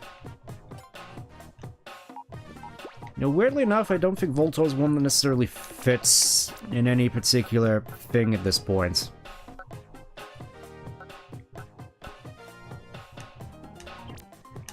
Honestly, I'm fine keeping this the way it is for the time being. I mean, I'm sure once we get more Pokemon, this will, fill out a little bit more. But for the time being, let's just get on with it. I've been putting this off for far too long. It's time to do the ONBS raid. Yippee-yi-yay, yippee-yi-yo.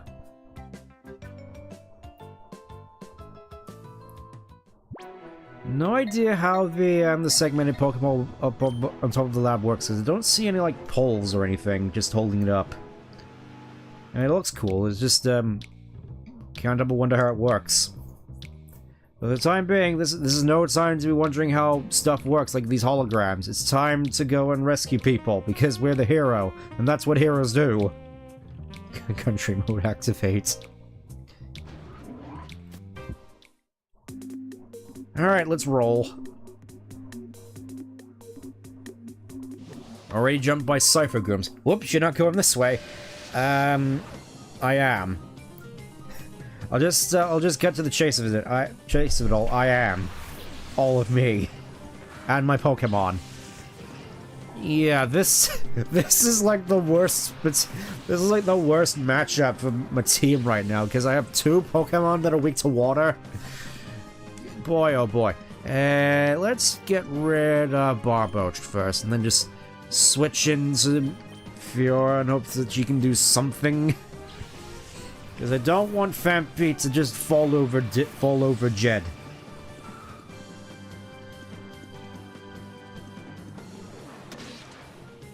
Now that's what I like to see. Rare high moments.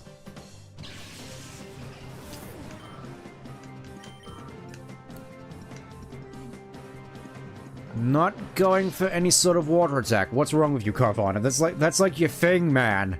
I know you're like... You only have a what is wrong with you? You know, I'm just gonna do this and go for double flinch. I don't care. That was a not very effective hit. Oh, focus energy. I'm sure it's gonna help you plenty against the second attack. Charge! Yeah, see? It's working, kind of. I don't think the level discrepancy is something we have to worry about too much.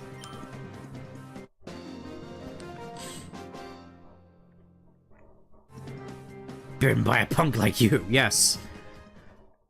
With this arm, you could call me a cyberpunk even. Lock from this side, yep. Unlock it. You all need to get out of here now. Meg, they came and took Meg. Meg's just in the, you know, the receptionist. You've seen her, right? She just grabbed her and hustled her upstairs with them to the elevator. Why doesn't this place have any stairs? Ah, another hostage situation. Hello. Alright, you listen up. Everybody has to remain calm and quiet here. No funny stuff. If anyone tries to get up, there'll be serious consequences, get it? Oh, really? Huh? You're acting mighty suspicious. Well, so's your name. It looks like it was just pulled out. Looks like it was scrambled by like an algorithm. I'm sure you're sick and tired of me making the Scrabble bag joke constantly, so time for a change of pace, I guess. Oh, goody, an electric type. Finally, Fampi. Oh, Fampi doesn't have any ground type moves. Oh, whatever. Let's just. You know what? I hate to do this, but Aaron actually has... Aaron actually has a ground type move, so I'm gonna switch into that. Quick attack into... Why? I mean, I suppose it makes sense you were going for Fampi, but still. Lucky I switched to Aaron then, I guess. I always say Aaron nowadays because iron. It's like, you never say Iron, do you? So why would you say Aaron? This seems kind of silly to me. Ooh. 2 potential Pokemon for me to hit with Mud Slap. I mean, it's probably not going to do any damage, but... Why are you still quick attacking the Steel type with the high defense? What is wrong with you? This is like the worst thing you could be doing at the moment, is like pick apart your team one by one.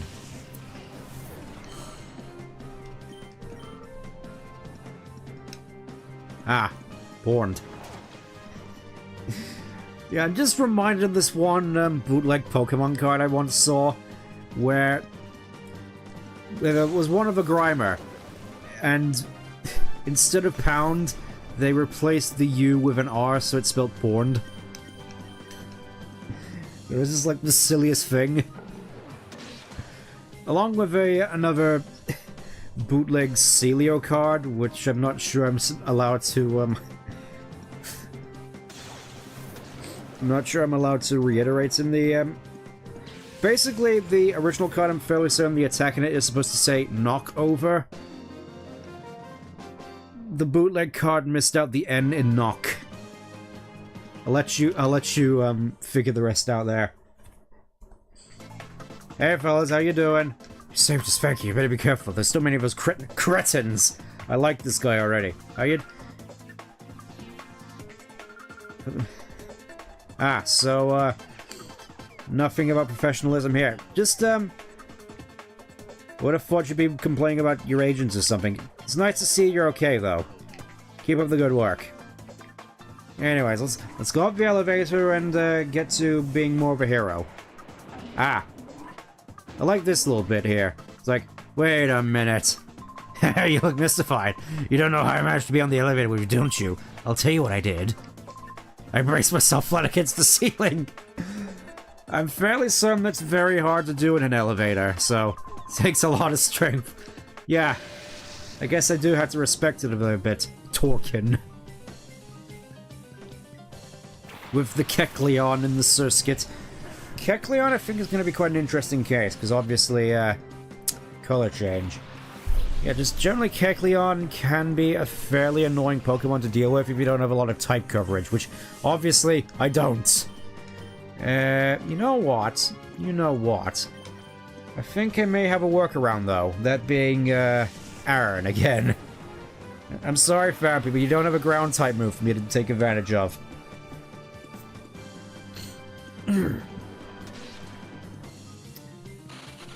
Yeah, Umbreon's crit rate recently has been kind of wild.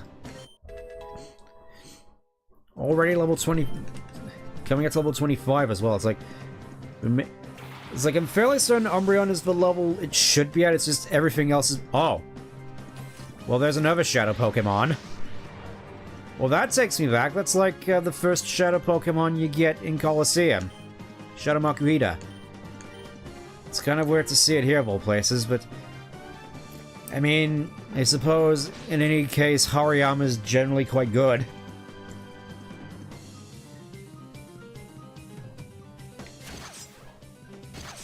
Yeah, you see, Kecleon's just not doing any damage. Let's see how Makuhita does. Okay, I'm guessing I'm just chalking that up to Aaron having pretty good defense. Charge! Okay, so... Just also really like how squishy Makuhita is. I'm just gonna keep pecking away with you with Headbutt. I'm pretty sure 3 of these will be enough to get you down to low health. I meant to hit Quick Attack. What are you doing to me? Oh. Well, that's a little bit annoying, but I wasn't planning on switching it anyway. I mean, if this was Gen 1, then it would be an entirely different story, but it's not. Yeah, this really just takes me back to XG, just Umbreon taking so many super effective hits and yet just taking no damage. Yeah, I think one more headbutt should do it. I think the bind might actually be doing more damage, actually. A quick attack, and another headbutt should, as long as it doesn't crit. There we go, reset your typing, so I can take you out next turn. Oh, I was about to say, you're gonna try and bind my entire team. So, already down to half health. After taking all those hits. Okay, that's perfect. That's perfect for just getting Makuhita's health down, so... I'm gonna finish off Keck real quick, and, start chucking. Because now is the time.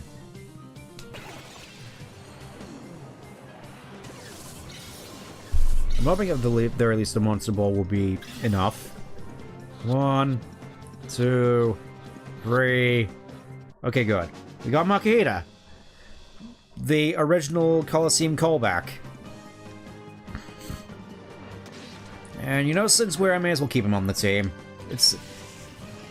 I could go all the way back and put him in the Purified Chamber for the time being. I'm just gonna keep him on. Because why not? Just sort of keep him in the back in case I need him. Why did the elevator have to... I don't think it would have mattered what floor it stopped on. You would have still had to fight me regardless. And he just disappears. Let me just heal up a little bit. I have to actually get to use the first... I didn't even need to use the Milks on Makuhita! 200 point energy powder. Let's use that. Let's use that. It's probably counterintuitive to use on a shadow Pokemon, but whatever.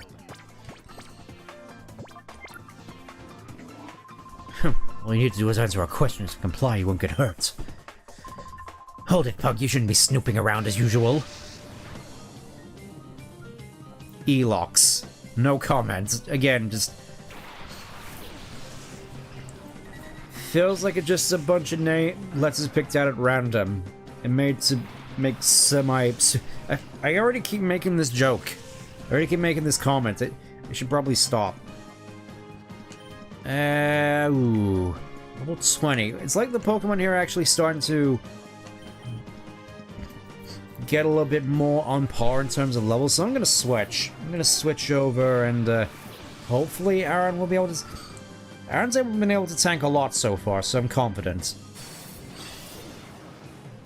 I meant to click Bite.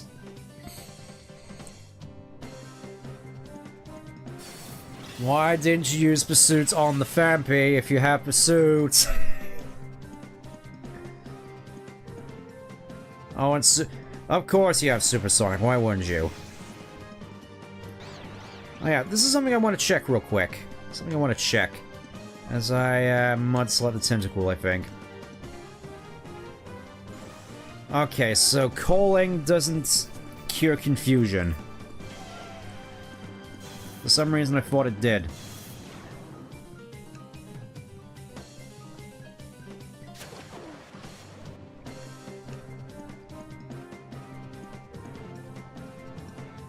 Also, yeah, get used to hearing this music a fair bit. You'll only get more common as we go. Yeah, I'm just gonna bite. And see what happens. Kind of weird that this... Yeah, this is one thing which I always found kind of weird about Tentacool. It doesn't seem to ever have any water types unless you teach it to him. This is always like poison moves, like Acid or Constrict. It's never like a water gun. Iron Defense. That's just a direct upgrade from Harden.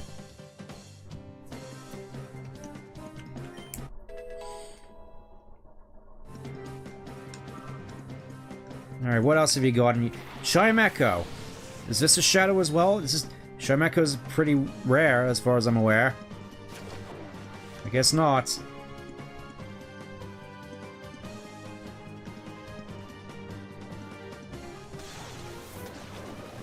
Yeah, Aaron weirdly seems to be holding his own so far.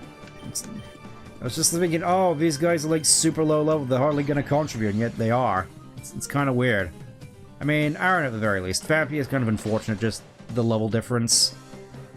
I'm sure putting it through like the Pyrite Coliseum will change that, but it's just something we'll have to wait and see about. Probably gonna do the Pyrite Coliseum next time around. You've never seen Chimecho before. I mean, yeah, it was kind of rare in Ruby and Sapphire. It was like only available at like the peak of Mount Pyre, but at the same time, just ever since then, it's just become so much more common. Like, Legends Arceus really comes to mind, but like the Alpha Chimecho by Snowpoint Temple. Chimecho is fairly more mundane nowadays. Also kind of feels a little bit of a filler Pokemon, just, I don't think people tend to, really see it that way because artificial rarity and the fact that, you know, it's kind of charming looking. I don't really mind Chimecho all that much. Doesn't Cypher frighten you? Again, I just wish Chimecho more so had a niche alongside stuff like, God of War, because obviously God of War is supposed to be like this alternate version of Alakazam. And then you got Grumpig, and it's just like, there's a whole lot of psychic Pokemon in this game, which just sort of made kind of redundant. I guess it's just psychic Pokemon in general. Why would you use stuff like Drowsy, Grumpig, and Chimecho when Alakazam exists? Oh, they started being, hey, you okay, man? I didn't expect Cypher to pull a stunt this bold and reckless. I came looking for Net. I'm guessing that data run contains sensitive information we want to keep secret at all costs. I'll be fine. I'm worried about Net, though. Please go to him. I will. Yeah, there's a whole bunch of stuff in here that I can get, like an Eevee. Nice. May as well just try and grab as much stuff as I can find here. It's nice that I ended up saving that little girl before all this broke out. Drove the streaky frogs out with some unfriendly persuasion. Okay, so I think this floor is mostly clear. Outside. Oh. There's still this charming man. Could have sworn I had a soft stand in here somewhere. I guess that comes later. Alright, I think we're still in a fairly decent shape regardless. Let's go in. Hehe, Anka, you're a doll. I see your pretty face on the TV all the time. But you know, you're a lot prettier in person than on TV. Who are you? I'm getting Anka's autograph. You stay out of it. Ah. Rixor, the Creeper. With a Quillfish and a Rhyhorn. Okay.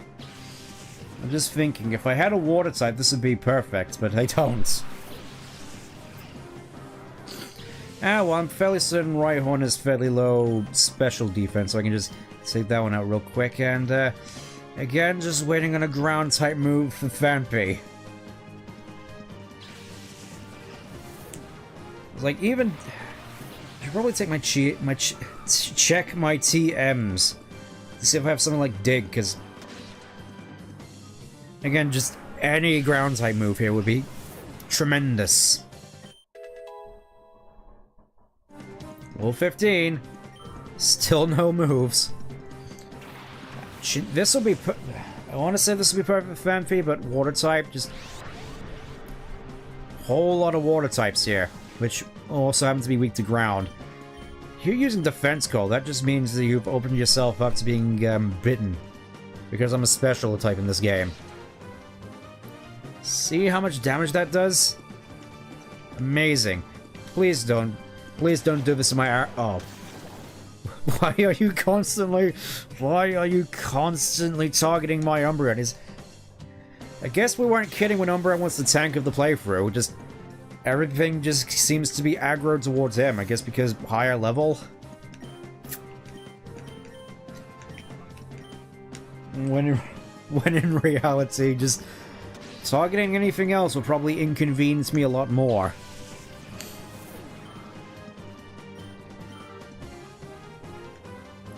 And there's a coughing, just, honestly, that seems just appropriate. Just, oh, now you're water gun.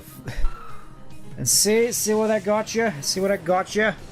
You actually managed to take out one of my Pokemon. Congratulations. Now you're gonna get slugged in the face. Makuhita has not, I suppose it's mostly because I haven't really sent out in battle at all, but still. Absolutely nothing in terms of Shadow Gauge until now. Kinda wild.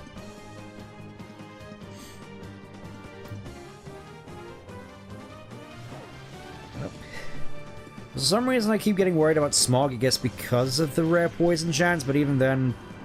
For some reason I keep mixing it up with Smog and poison gas. I keep getting that. Oh, I just happen to get poisoned as well. And lo and behold, Makuhita hardly does any damage.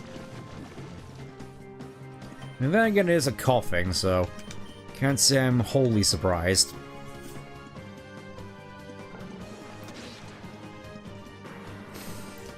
Generally just a bit of a bulky boy is all.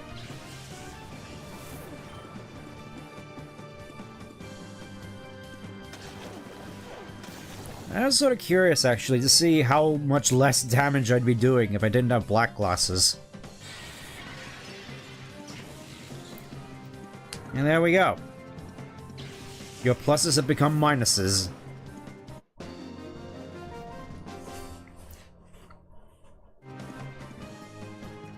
Get out of here, you're sick of looking at you. Thankfully, I happen to have some antidotes just for this occasion. Do we have any revives, though? I do not. Shoot. Right. I think there's a healing machine on the next floor, though, so I'm not too worried. I don't think anyone even expected OMBS to be made the target, but just you watch, we got the story. You're not gonna comment on that guy that was creeping on you at all?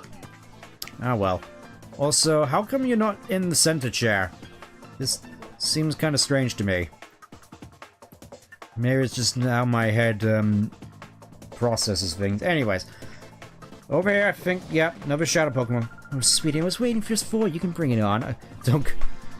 I don't like how you're insinuating that. I don't like, where are you going with this? I think the player character is like 10 in this game.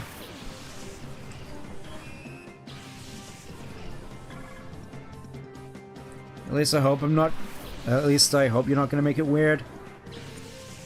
Yeah, I'm still gonna keep Fampy in the back just so Fampy can get some more EXP. You know what? It's a Beautifly. What could Beautifly possibly do to Fampy? See if Spinarak's already gone.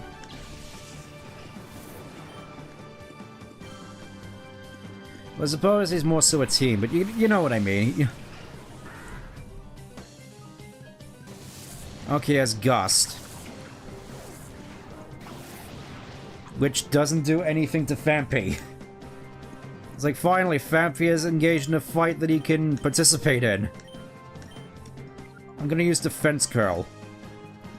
So, like, even Rollout here would be amazing. I love me some Defense Curl Rollout shenanigans. Oh, no.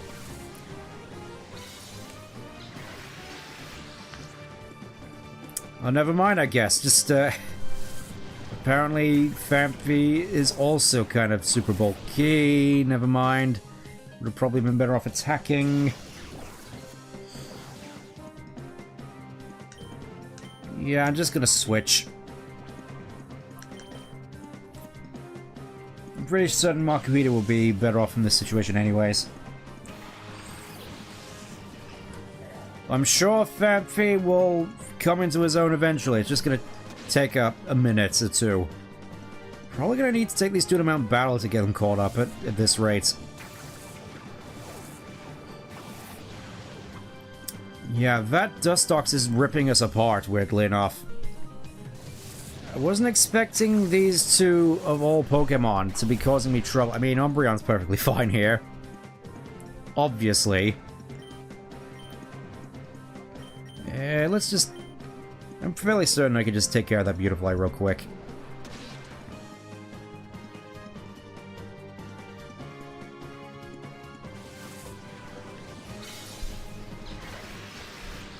Yeah, that kind of hurts. Not gonna lie.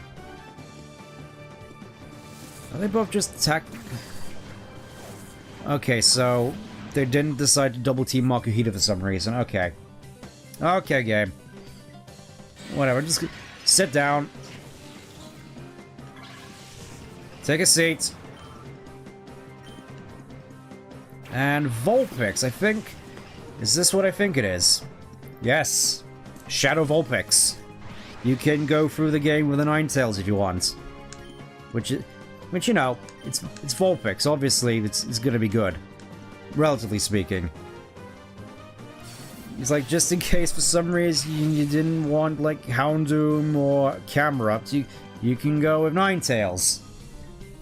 Seems kind of a weird placement, in all honesty, considering, as far as I'm aware, Vulpix is generally considered one of the weaker ones. Yeah, I think I'm definitely gonna have to get rid of that Dustox first. Sorry, Makuhita. Oh wait, Vampy's still alive! I somehow completely forgot that Vampy's still alive, probably because he's gonna fall down almost immediately. May as well at least try to get some damage on the Dustox. Okay, that's good enough damage on the Vulpix. Never mind, I guess Shadow Wave's just going to deal a bunch of damage regardless. Sorry, Vampy. And yep, it's just me all by my lonesome. Yeah, I'm getting real sick and tired of that Dustox. Get out of here, you. Get out of here. Sick of looking at you and your weird eyes. Level 26, nice. Do I get anything at 26? No. Shadow Hold. I don't think this is actually going to affect me in the slightest because I'm the last man standing. Yeah, Shadow Hold is basically mean look. It really does sort of remind me a fair bit of, like, the Dark Chips from the Mega Man Battle Network series. Just all these, like, dark versions of already established moves and abilities. Me, personally, I find it kind of cool.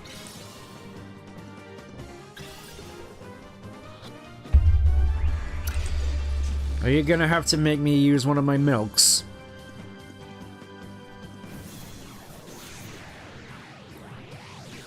Okay, I think I can get away with hitting one more time. Just getting hit one more time before I heal up. It's like, stakes aren't necessarily all that high at the moment because, honestly, given the nature of this game, I don't necessarily have any reservations against healing mid-fight, especially considering the nature of Shadow Pokemon. I guess we don't need to, though. Welcome to the team, Vulpix. I'm gonna be relying on you a little bit. You're a little kid, you should lighten up. It's kinda hard to lighten up when all my team is dead thanks to you. Yeah, I'm just gonna have to use a single milk in order to get us... Actually, 2 milks to get us back on our feet, because Vulpix is also here.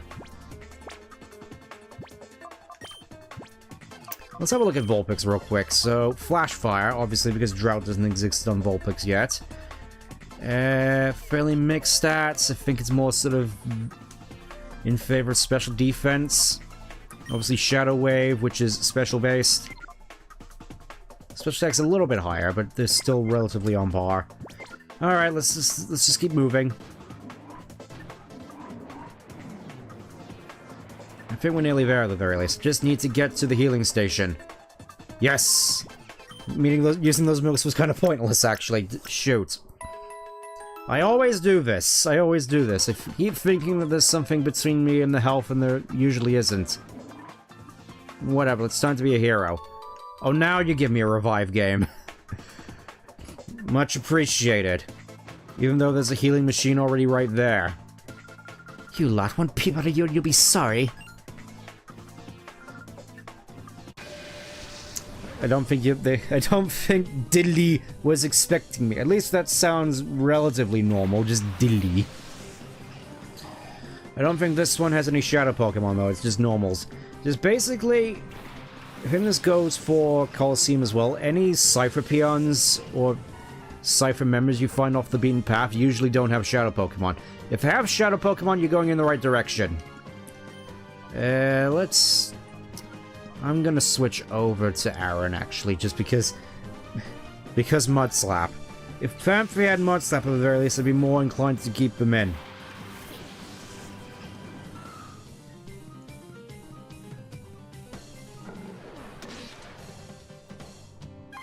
Yeah, that was just a straight clean one-shot and a Mary. That's kind of wild.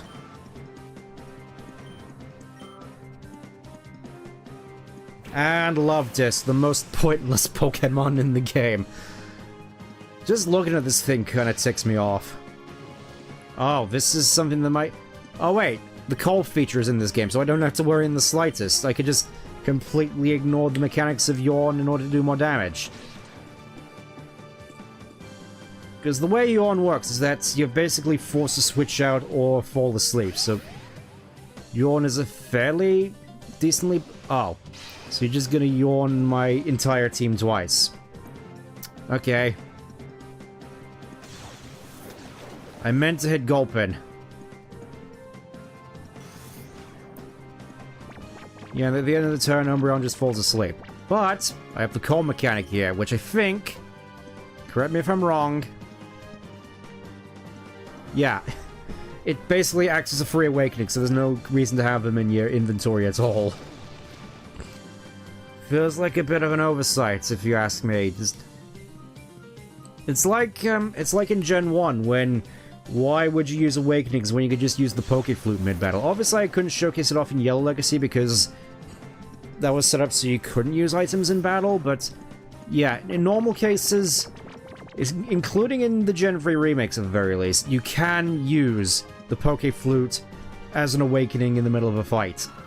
If you can also use it outside of battle to cure sleep from your team, I think. Not 100% certain about that one, though. I may have to check. Obviously, I don't think this is a... Imagine if we got a Shadow Blossom at this point of the game.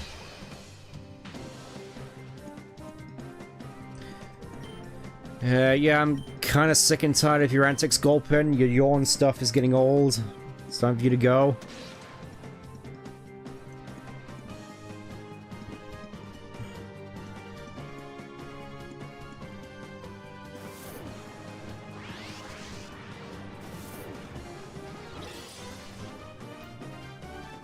Sorry, just looking up stuff on the Pokeflute. It doesn't say anything about being able to wake up Pokemon out in your party outside of battle. It does specify, though, you can use it to wake your Pikachu up if it falls asleep from Jigglypuff's song in the Pewter City Pokemon Center.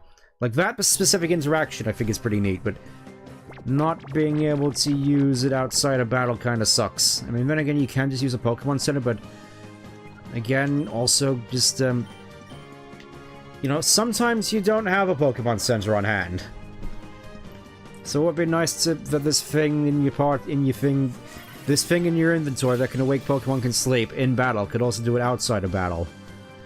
I mean, obviously I doubt the Pokeflute's actually going to make a meaningful return in any way, shape, or form in the future, so... I think it's more so a fool's errand, just sort of rambling and raving on about it like this. It's like the most Pokeflute stuff we've gotten in recent years, like...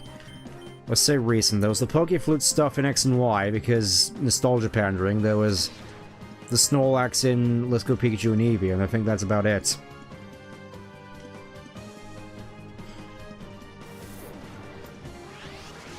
I think, given the time, though, looking at the time, I think we're just gonna get to the end of this segment, and then I'll shut off for the... Yeah, the end of this particular segment seems like a good endpoint. Just this whole Pyrite episode, which, again, doesn't feel like it takes too long, but it's time does fly. Suppose me just waiting around, just trying to get wild Pokemon didn't necessarily help, but, ah well.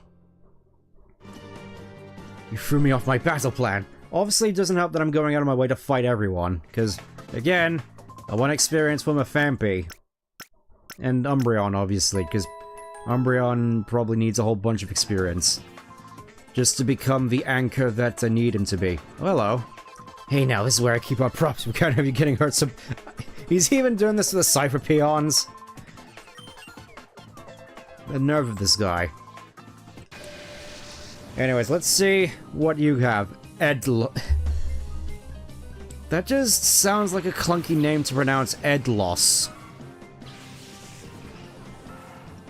It's like... I kind of feel sorry for this guy just because of his name. More normal types. Okay, so I think... Oh, I could just use Growl. It's like, I found a niche for Phanpy. It's just support. Support in lowering the opponent's attack. Which I think may be a wee bit more useful in the circumstance given... Honestly, it's weird. Moves like Growl, which would normally be kind of useless in singles, are actually kind of better in doubles. Mostly just because they affect more than one Pokemon. Oh, hey, Togetic.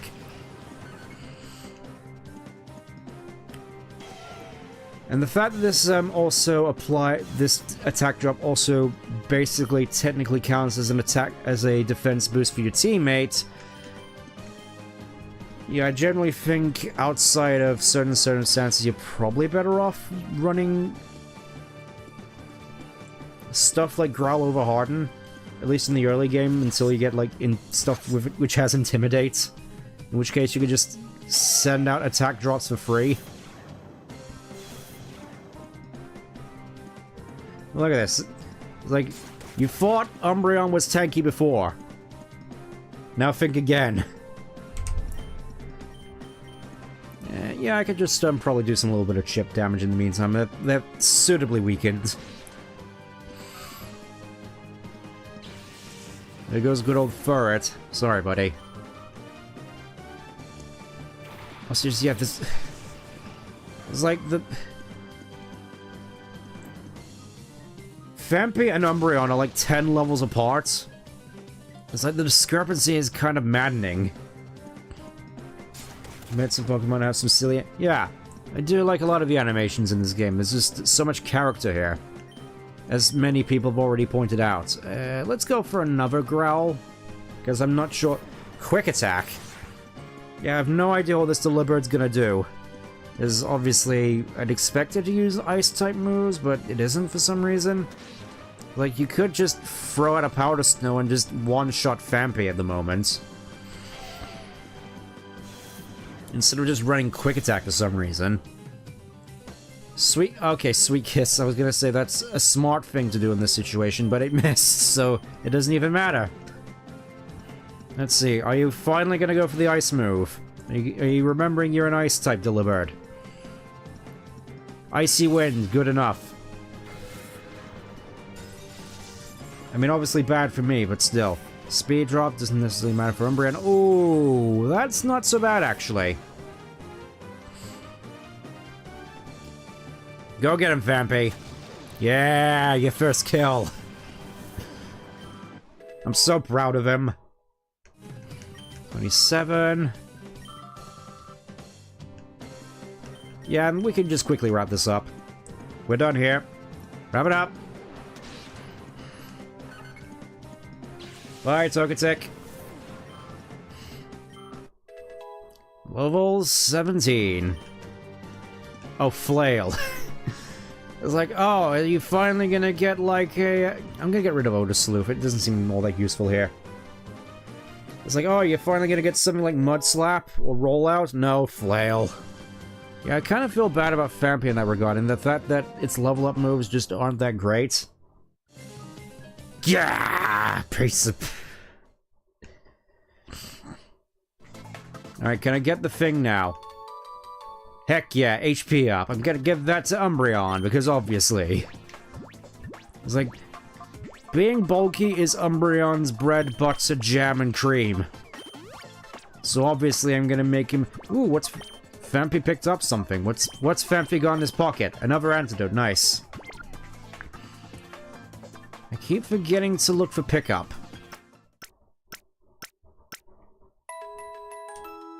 I think one will spawn if I go up the stairs real quick, so I want to see what's over here. This guy's just sort of stuck in here. I wish they keep... Yeah, he's just completely oblivious. It's funny. Yeah, there's one by the stairs. Pretty darn tough, I tell you. Prepared to be creamed. Yeah, creamed has a fair bit of a different meaning, unfortunately, today, low bar. I'm guessing this one also has a Shadow Poke Sneasel. I don't like my chances with Sneasel. Because he's probably got like Icy Wind or something, and Fampy doesn't like ice. Ice is not nice.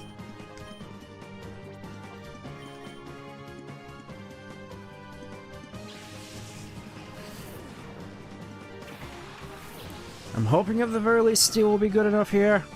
Because Ice, obviously. Oh, that was perfectly timed.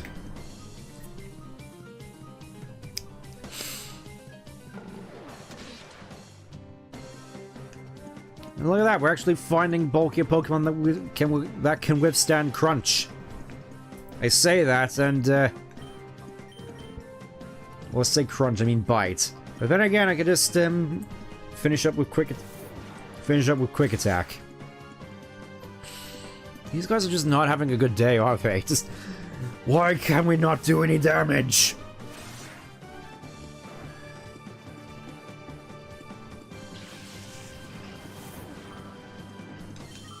Okay. I'm guessing you don't have a Shadow Mist Reverse, because that was already like a big thing in Colosseum. It also just means free fodder for Umbra. That is a good amount of damage. Oh, and we get the attack boost, great. Yeah, let's just get rid of Misdreavus. That's the wrong Pokemon! The Reflect might help here a little bit, because he's probably going to switch into his Shadow after this, because, well, he's obvious he has a Shadow.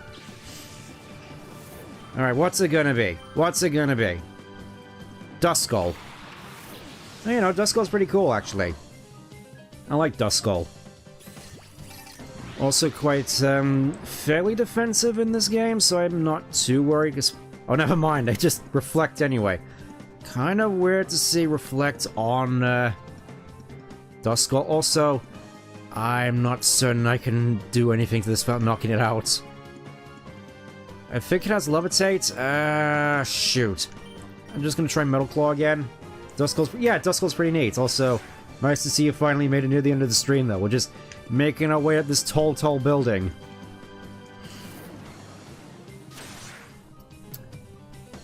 That's the power of Reflect, I guess. There's Shadow Hold, so I can't switch. That's definitely something Duskull would do. I'm surprised there isn't, like, a Shadow move that inflicts poison or some damage over time effect. It seems like it would be a fairly obvious pick, especially on Duskull. But I guess not. Let's just... I think I can afford to do a couple more Metal Claws on this, just sort of worried about what attack boosts would do. Like subsequent attack boosts, because obviously... I don't want to knock Duskull out accidentally.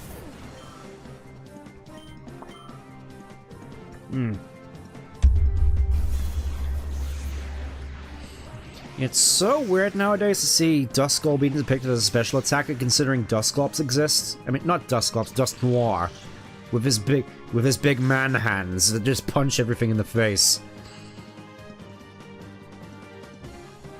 Okay, it's just Duskull now, so may as well get to chucking. It's not like Umbreon's going to be doing anything else here. And I don't necessarily have something to spread paralysis yet, so... Or any sort of status for that matter, so may as well. Who knows, we might get lucky. Spoke too soon, apparently. Yeah, thinking after this may end up swapping over to Vulpix or something, just so I'm not taking too much damage from Shadow Wave. I think one more Metal Claw might do it. Just, getting a little nervous at this point. Just worried about the inevitable crit.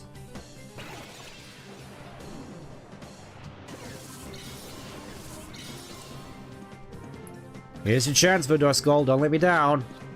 2, 3... Yeah, we get Duskull.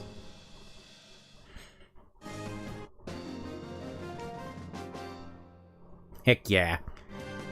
What's going on? What's a tough guy? Oh, you're calling me tough. That's wild. Okay, so mostly I have Shadow Pokemon on the team now, so mostly confident in our survival chances going into these next couple of fights.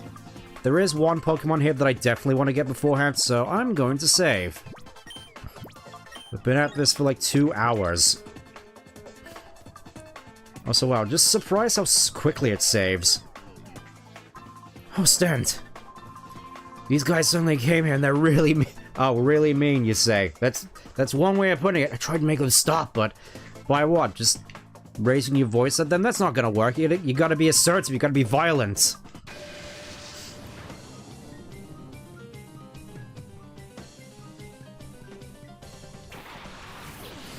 You gotta make him regret coming into the building.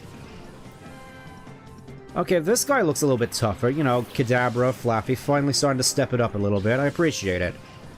Also, Fampi's probably gonna die to Kadabra. Just gonna throw that out there. Yeah, I'm just gonna switch. Really mean, the guy says. Yes. Again, you really gotta be assertive here. Why would you do Psybeam? I'm the dark type. You fool.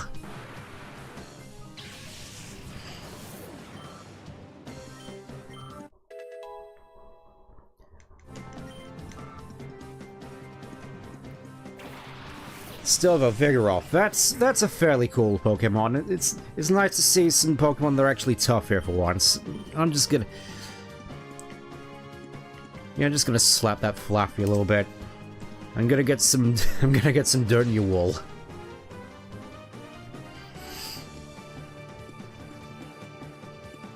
This might be threatening. Emphasis on might be.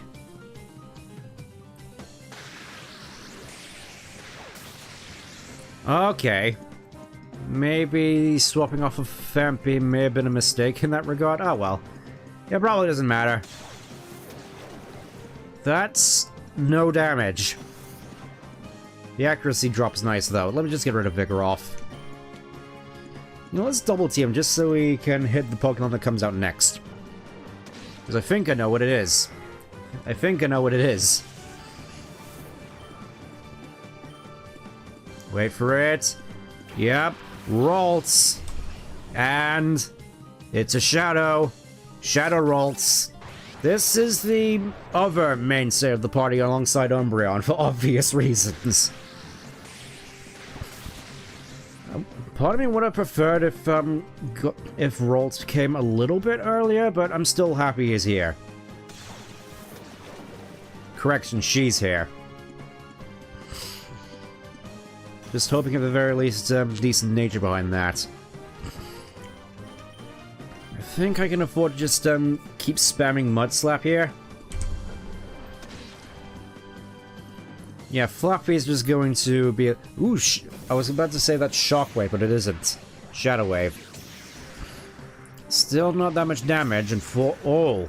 Okay, that's a little bit more spicy. Okay, it's got a little bit of a kick. Ooh. I don't know, that's just been on my mind for a little bit now. I regret everything!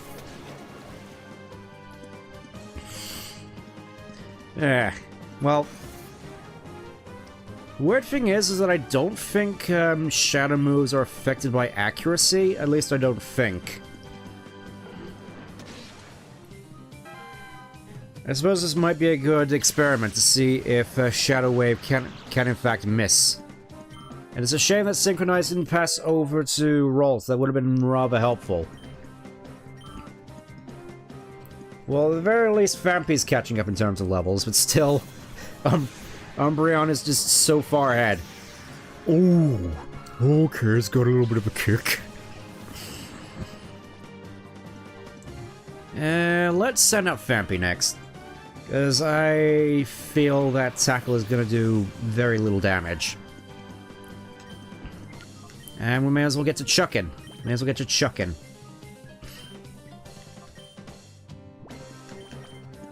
Oh, Alright, you can't throw more than one snag ball per round, I forget. And I suppose it is fair, but even so, it's something that you kind of wish was a thing later on in the game. So close.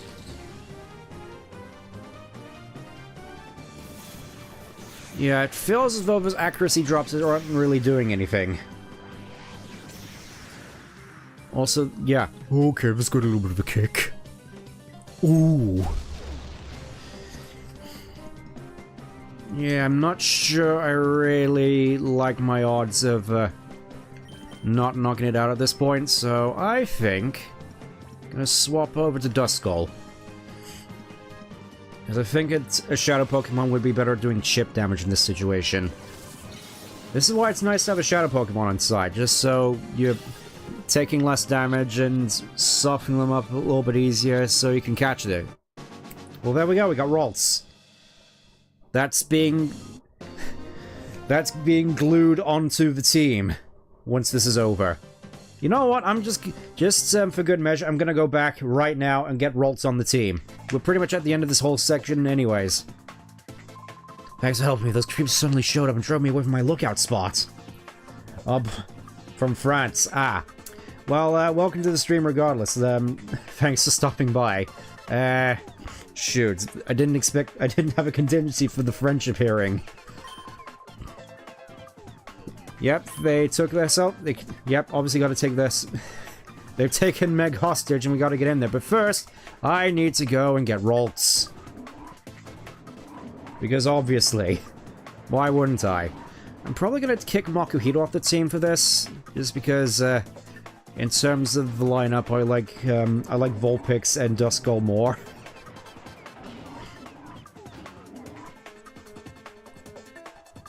I'm at the very least hoping that, you aren't looking through the earlier parts of the stream, because, needless to say, I do like my funny accents. As well as my good music. Okay, let's... I know... Yes, I definitely haven't noticed you around here before, so hopefully you enjoy. Oh, and Twisted Spoon as well, wonderful. So yeah, so looks as though pretty high special attack, low defense, honestly synchronize, which I would prefer Trace, but honestly Trace isn't as good here as it is in later gen, so not too much of a fuss. Let's just put Duskull in the chamber real quick. Perfect. Hope you enjoy the stream. Yeah, we're just about to wrap up with a boss fight, so hopefully you enjoy it. You know, I'm gonna keep the Twisted Spoon on rolls for the time being. I know that's probably not gonna make much use out of it at the moment, but it's nice just to have on.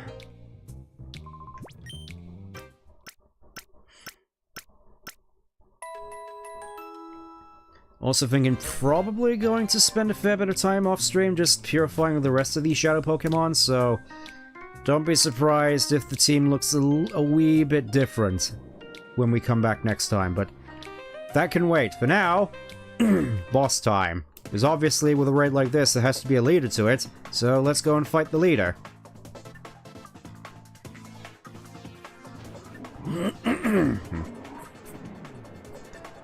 I also think this music's pretty neat as well. Sort of implies that sense of urgency. Sort of mirrors the sort of futuristic aesthetic of Cypher. Kind of wondering if whoever Cypher actually had sort of like a main theme in Colosseum. I don't remember. Might have... By all means, go ahead. Don't let me stop here. We're just about to wrap up. Now hand over our data ROM. Of all the people that could have ended up with, it had to be you next, the whiz of data analysis. It wouldn't do to let you keep it. Alright, if you keep your hands off of my sister, the data ROM's right here. Good boy, you catch on real quick. Toss me that data ROM and easy now. Okay, I'll thank you for returning the data ROM. By the way, let me guess. Maybe you aren't thinking it doesn't matter because you already copied the data on this.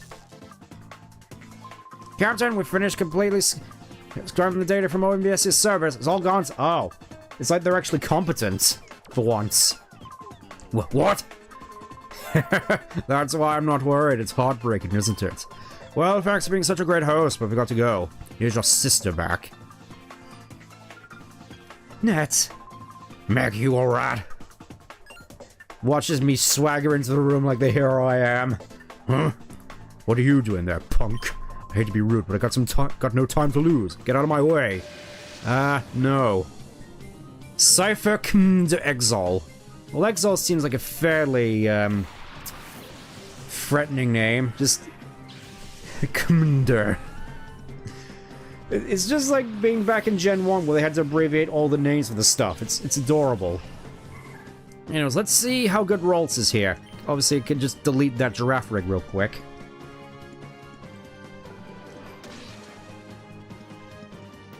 Ah. Well, I guess it's a giraffe rig, so... I suppose it's only fair... Oh, Nelly! That was a one-shot. I was about to say, it seems only fair that this guy has actual tough Pokemon on his team. Oh, and Seismic Toss as well. That might be the highest damaging thing he has in his arsenal. That's... I'm just gonna get rid of both of you real quick. Yeah, I think this is where Umbreon's damager is really starting to fall off. It's like... all the fights before were kind of child's play compared to this. Don't have to worry about paralysis, because obviously Shockwave doesn't have a paralysis chance.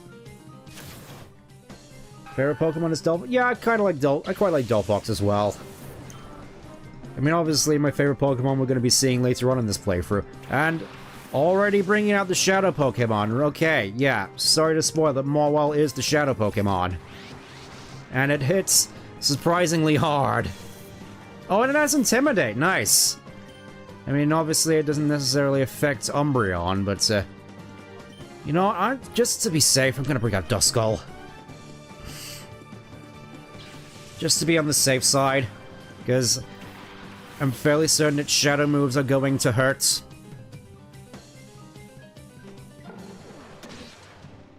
Yeah, I think chip damage is I think Bite's probably gonna do... yeah, Bite's gonna do real good here. Because, obviously, flinch chance and chip damage.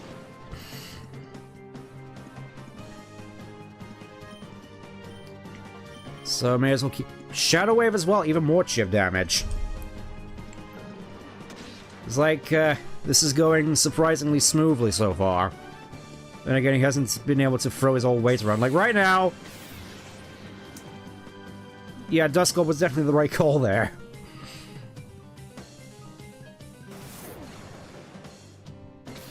Yeah, you are doing some substantial damage to my Umbreon, my man. I need you to stop. Will this convince you to stop? Okay, no. Gustul apparently has terrible...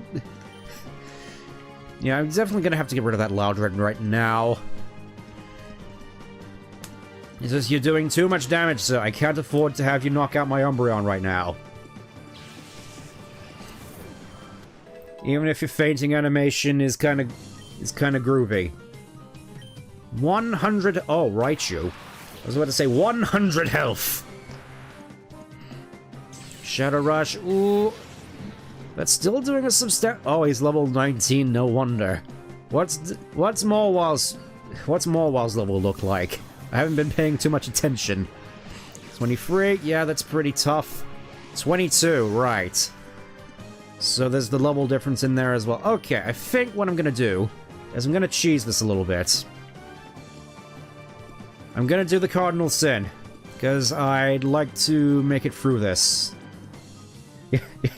Yes, it's you. You've made it into the game. And you're getting beat up by my weirdly, strangely powerful Umbreon. You really like Seismic Toss, I've noticed. I mean, granted, it's like the only thing that can do substantial damage to Umbreon at this point, outside of Mawile.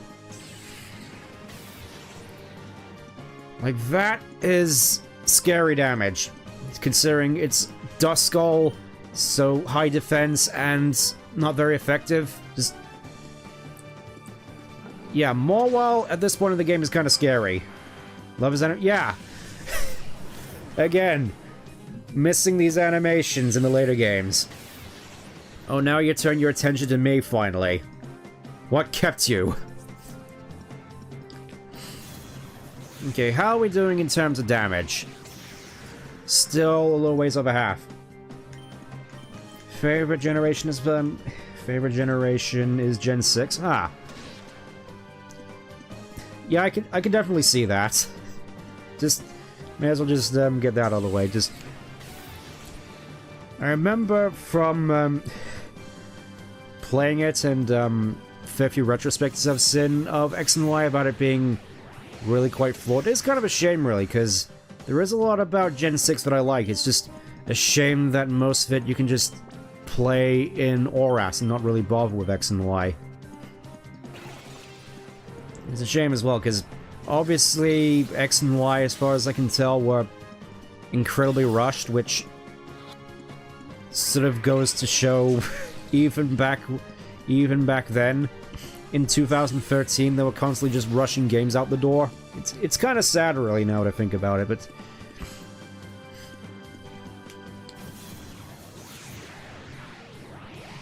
it sort of goes to show that maybe Pokemon wasn't... or at the very least Game Freak wasn't the best suited for making 3D games. Because obviously, I was about to say, oh, Pokemon shouldn't be 3D, but this game is obviously evidence against that being a thing. So, yeah, you'll have to apologize me for cheesing this boss out with drinking my milk.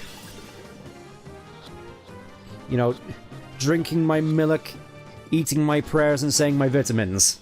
There we go, we got Morwell. I think you can actually lose this fight and have the story still progress. You're some kind of battling pro- Nah, I just cheese items and win like every other person in this game. Drat, I didn't see this coming. But I got what I came for, so I don't need to stick around now to got this data ROM. Adios! I would have stopped him, he's like 3 times my size. Anyways, are you okay? Oh, Stan, you okay? What got us out of that jam? But all the data analysis was finished. Those Cypher creeps. Still, when we did manage to decrypt, part of Cypher's criminal plans became clear. For instance, Cypher was behind the disappearance of that cargo ship, SS Libra. There's more. Cypher's planning a major attack on Phoenix City. Oh no, Ned, is that true? Marcia's gone off to Phoenix City. She says she's going to investigate why the town's communication systems are down. What? Cypher could attack there at any time. Stan, we need your help. Could you inform the mayor of Phoenix City about Cypher's oncoming attack? It's just to the east here. Let them know about Cypher's attack plan as soon as possible. Like Legends ZIZ is the first Legends game. That would explain a lot. I know there's a fair lot of stuff to like about Legends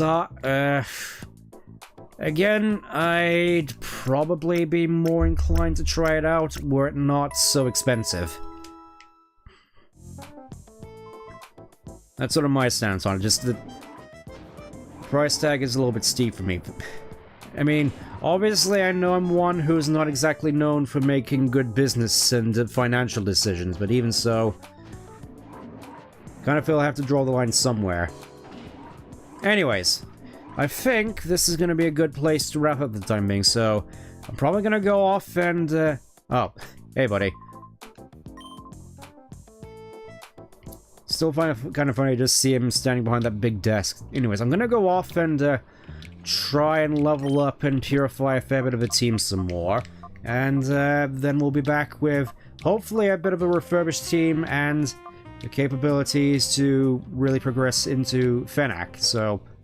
until then, thank you all for tuning in, and I'll see you next time for more Gale of Darkness adventures. Until then, take care. Bye-bye.